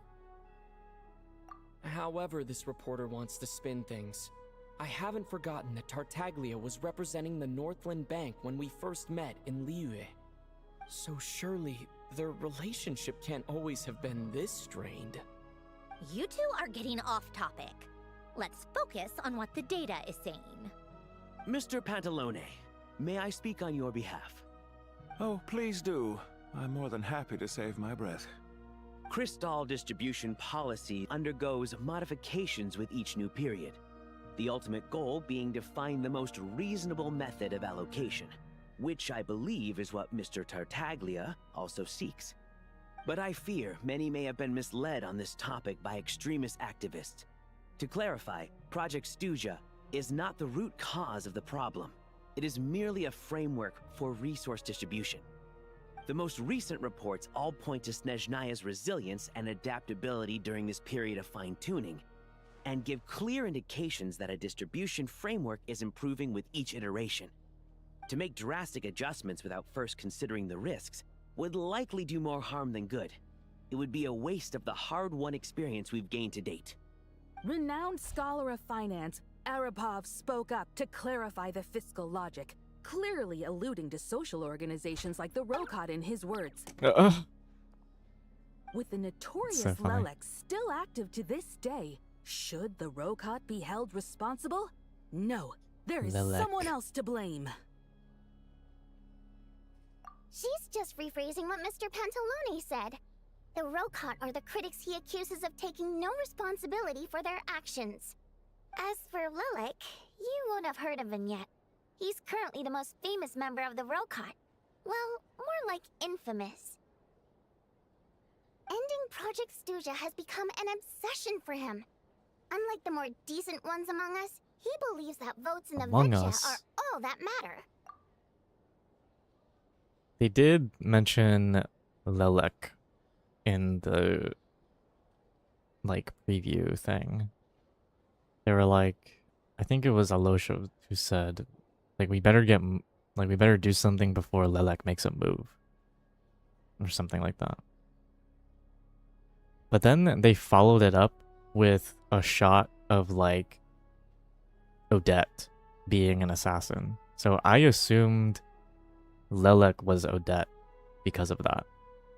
They were like, oh, Lelek will make a move. And then they literally cut straight to a shot of Odette being an assassin. So I was like, well, everyone in the Rokot has like an anonymous identity, right? So, I mean, maybe Odette is going by, I don't know, he, him pronouns and their hidden identity, maybe. But I'm not sure.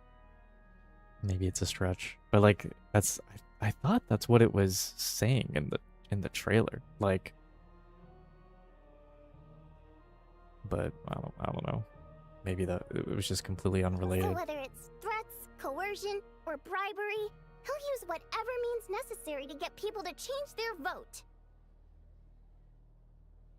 And since we're already on the subject, what do you think of Lelek's methods? Are you for or against?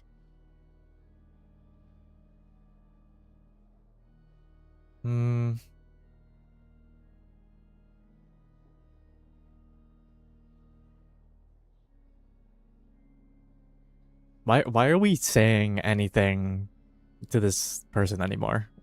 Like, can we just not talk to this? Anything I say is gonna get twisted against me.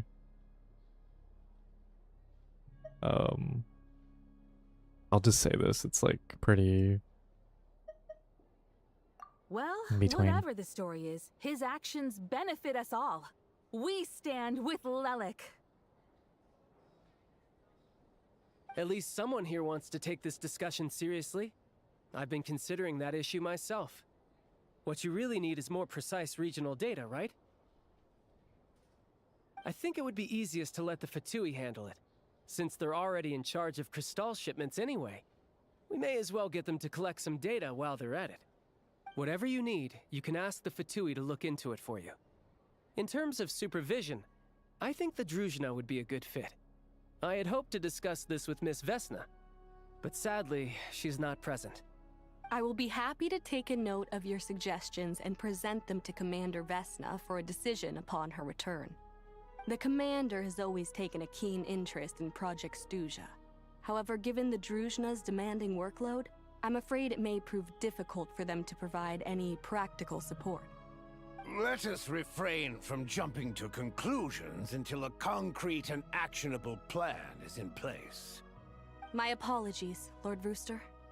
There are numerous issues to address here, including manpower, time sensitivity, and reporting lines. Nevertheless, I support drafting a proposal.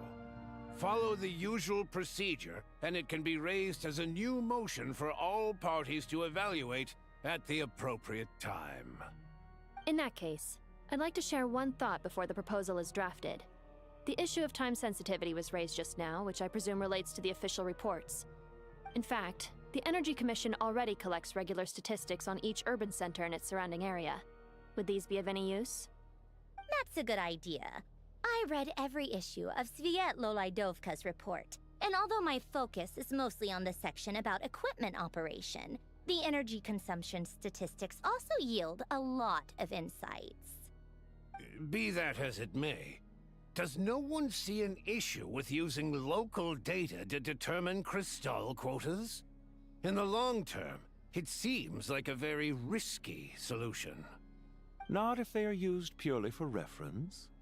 So long as we have the report from the Northland Bank's headquarters to corroborate it, no one will be able to fool me. Very well then. It appears that this arrangement is acceptable to all parties. Yeah, sounds good to me. The members reached a provisional consensus on the issue of improving treatment for Fatui soldiers.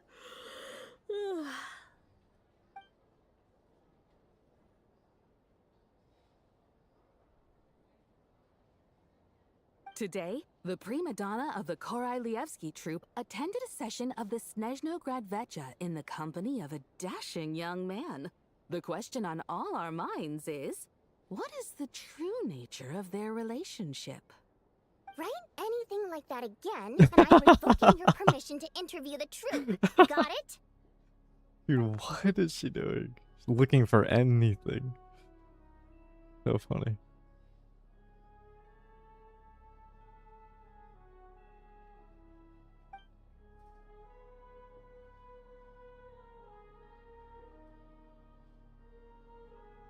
Reading the news from her might actually be more interesting. Now then, That's funny. if there are no further contributions from those present, we shall proceed to the final vote. Hey, check it out! What made him vote against? Why now?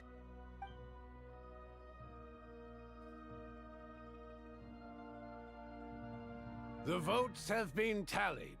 Those in favor of continuing Project Stuja total 61%, securing a clear majority. That was too close. The margin has shrunk yet again. Chuganov was a huge loss. I'll bet Lelek is behind this. I wonder how Pulcinella will respond this time. Chuganov. I see. Lelek strikes again. Yes, go, Lelek. Once Project Stuja is defeated, our unwavering support at Bring Out the Kvass will finally pay off when we make our comeback. I can taste our victory already! In accordance with the result of this vote, Project Stuja will remain in effect until the next Vecha period. Finally, may I remind us all, we debate only for the greater Stroking his glory and mustache. solidarity of our nation.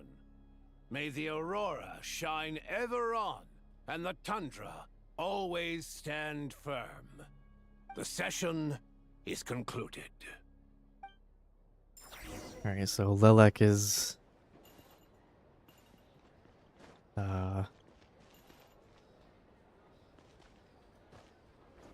basically like lobbying. I have to say, I really wasn't expecting Chukanov to vote against Project Stuja.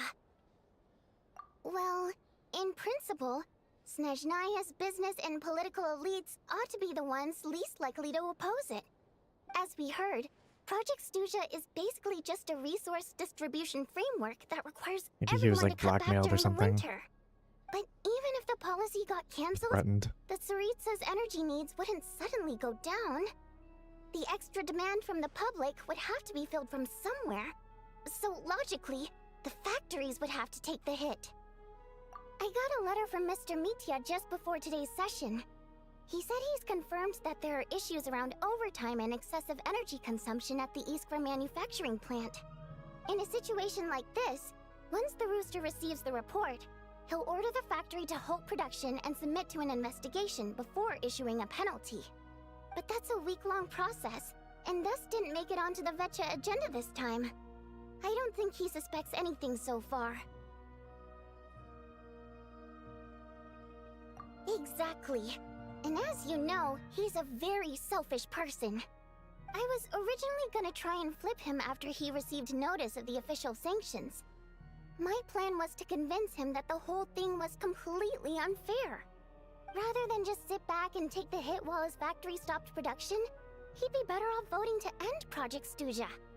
At least that way, no one else would be able to make any money either, because all the factories would suddenly have more limited energy to work with. But now, he's already voted against it, which means someone must have used more forceful means to change his vote. Just like with everyone else who flipped. Yeah, no one knows why Lelek is so obsessed with ending Project Stuja, but by the looks of it, he's inching closer and closer to success. Lelik must have strong motivations given how he'll stop at nothing to achieve his goal. Maybe he knows the full truth of Project Stuja. Maybe my next step should be to focus on him. Maybe. All right. What are your plans for the rest of the day?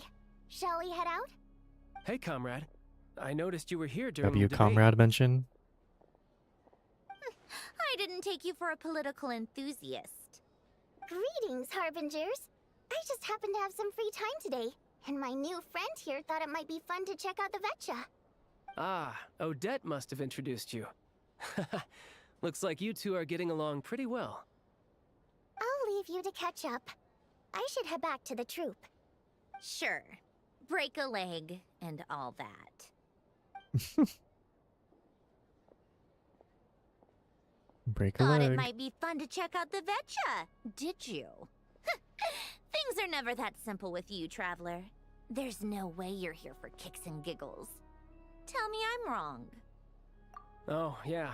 To some, he's a captivating enigma. To others, he's the bane of their existence. No one ever thought that some anonymous nobody from the Rokot could cause such a stir.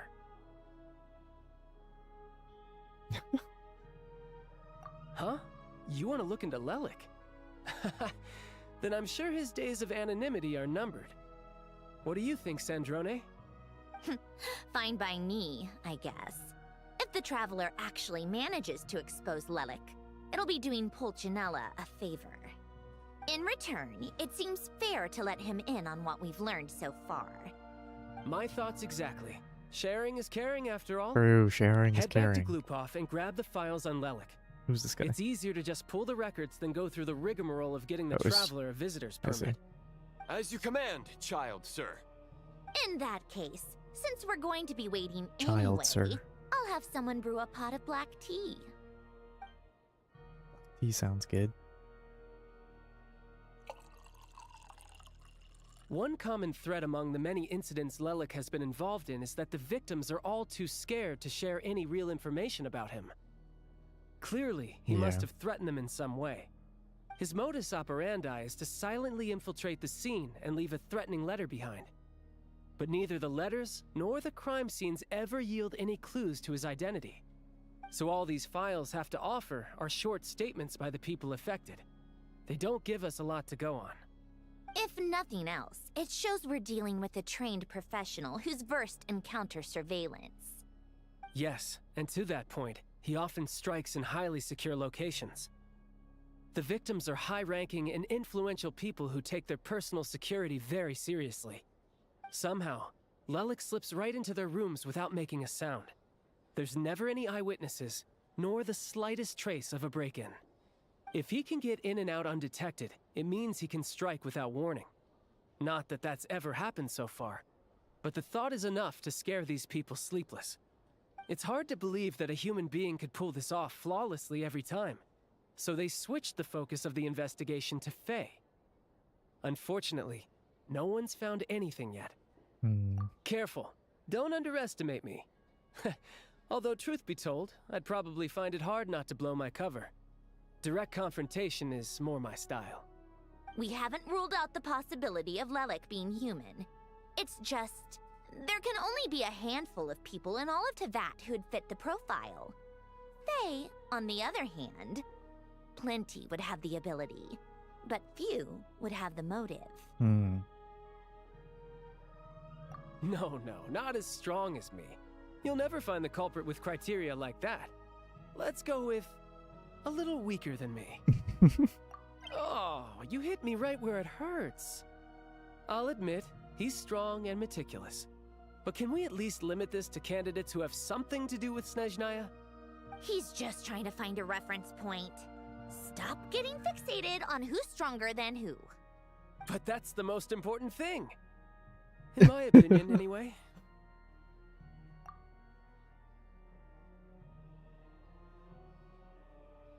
Odette?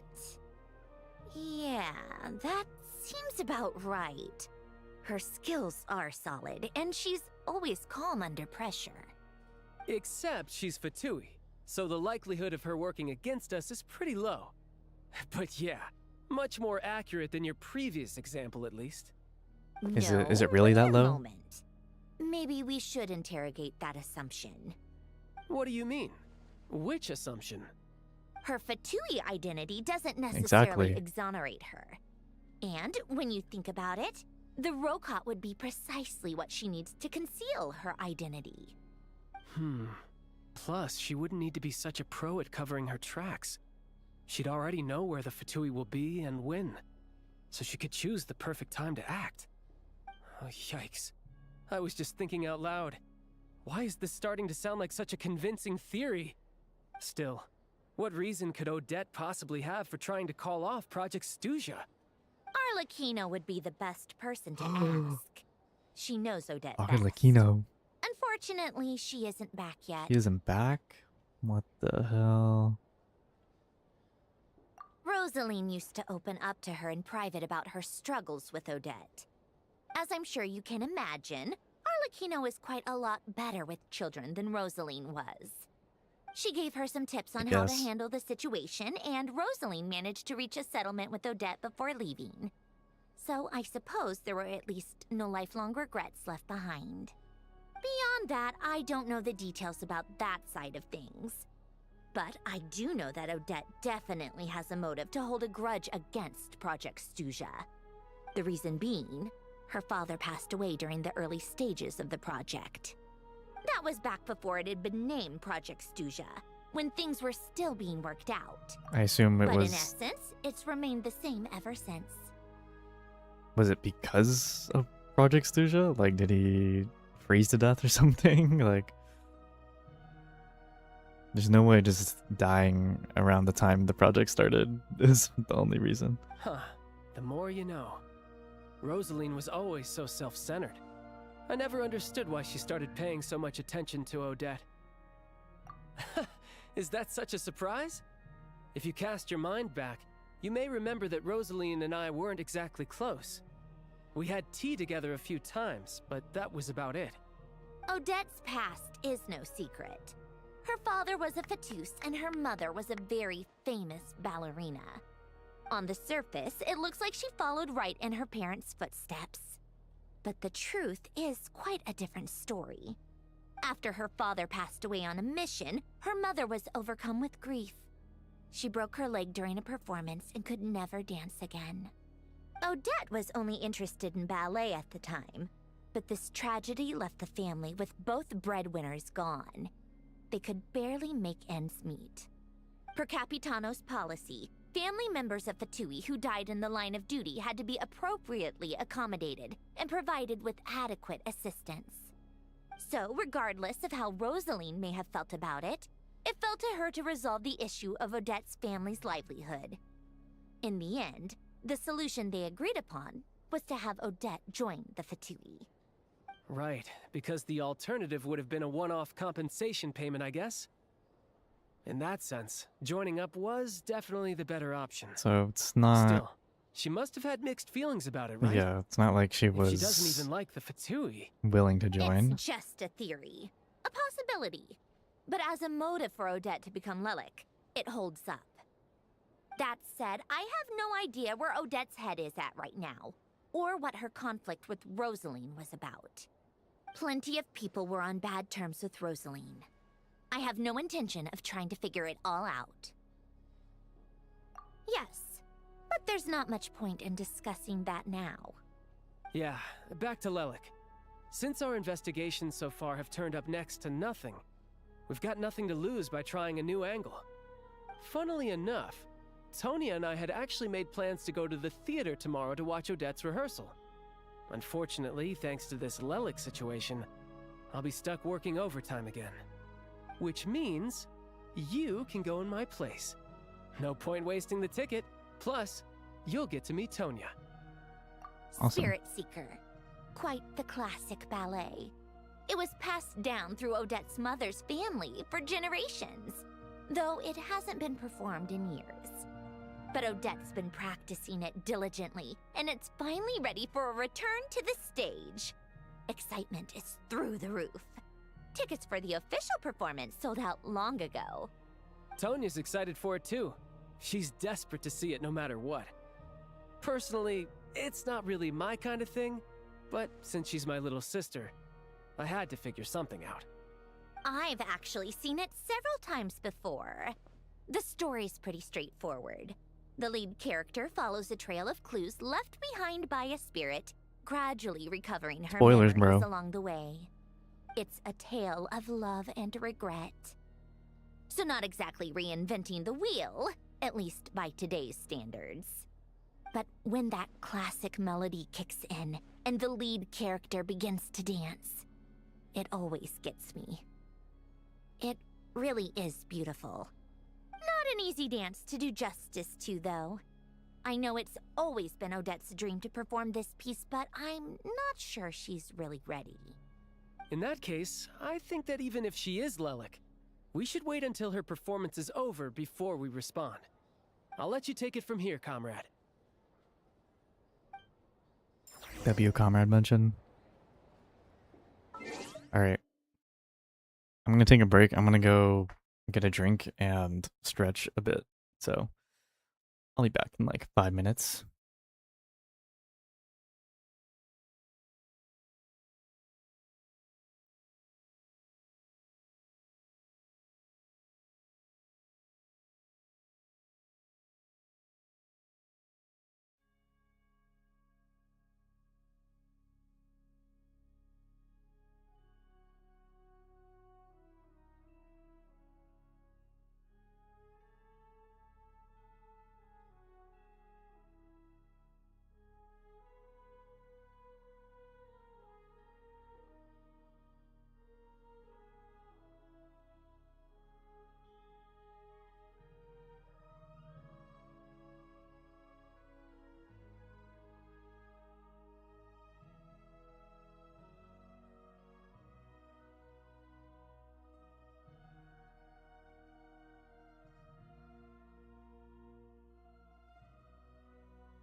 All right. Remove this. Yep.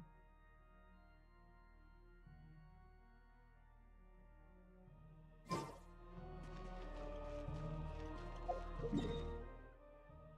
right, back to the restaurant.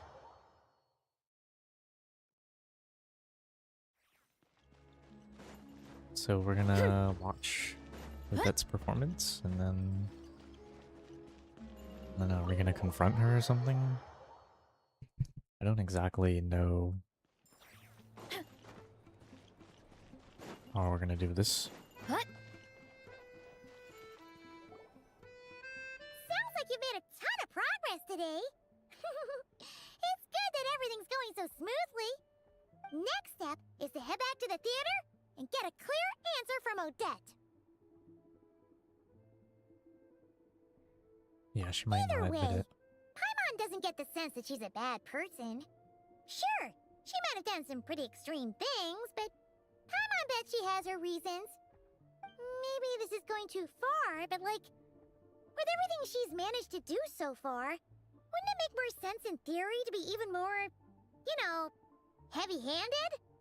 Why leave a letter when she could, well, we know there are plenty of other ways to keep people in line, right? The point is, she could have gone further, but she didn't. So, if it is her, she's got some principles at least. Yeah! Well, all you can do is follow the facts wherever they lead. No change, really. But that thing Paimon told you about yesterday? Paimon feels like she can sense it more clearly now. Interesting. Hearing you talk about your day makes Paimon itch for an adventure. If only she could be there with you so we could experience it all together. Yeah, I wish you could be there too. I'm not used to adventuring alone. But don't worry, we'll get to the bottom of this. Guess it's just one of those things. Never mind. Paimon will behave herself and keep resting.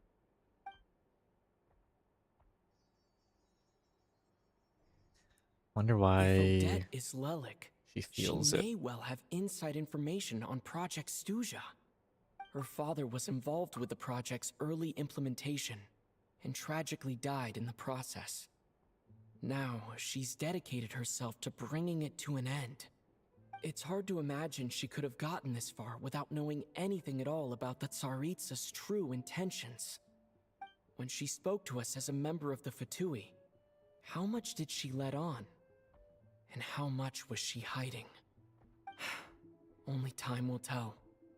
Maybe tomorrow, everything will be answered. Hey look! It's snowing! Could be a tough day ahead. Make sure you wrap up warm tomorrow. I mean, Odette does seem like the type to be hiding a lot.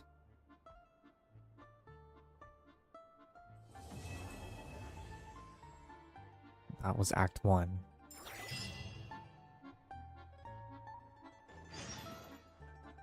Ooh.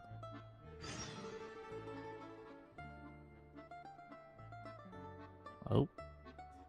Damn, it feels hard to end this part here, but it's getting kind of late for me. So but that's rough. I'm really interested, actually. This isn't good.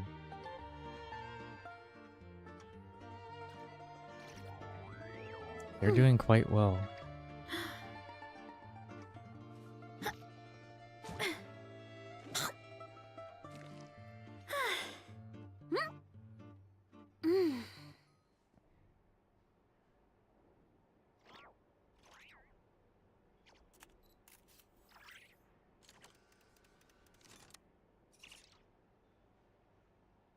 Oh, it looks like at some point my YouTube chat stopped working on screen. I don't know why that happens. Weird. Anyways, I appreciate all those who stopped by.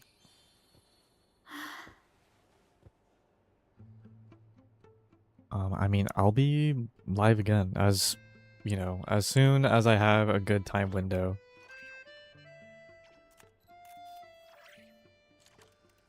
And I will...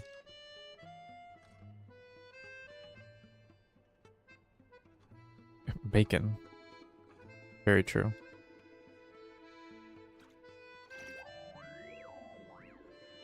And yeah, I'll find a good time window and then we can continue. But yeah, this is very interesting. My parents always say, no matter how busy life gets, you should always sit down and enjoy a proper meal when you get up. Bro, Veressa, gotta be quiet. But yeah, that was good. I feel bad ending it here though, because not necessarily a cliffhanger, but it's like it's getting good. It's getting good. All right. Well, once again, how did I get this stream recommended? I don't know. Do you not normally watch Genshin streams?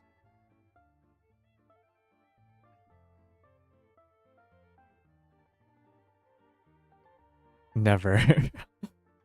Pretty random. YouTube be like that sometimes. I feel like sometimes, very occasionally, I get like the weirdest, most...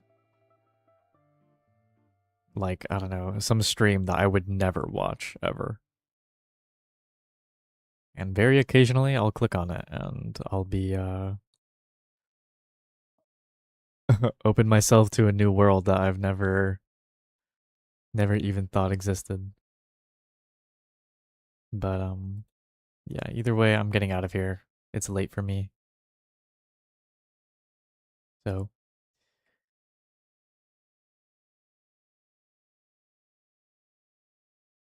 I will see y'all later. Bye-bye.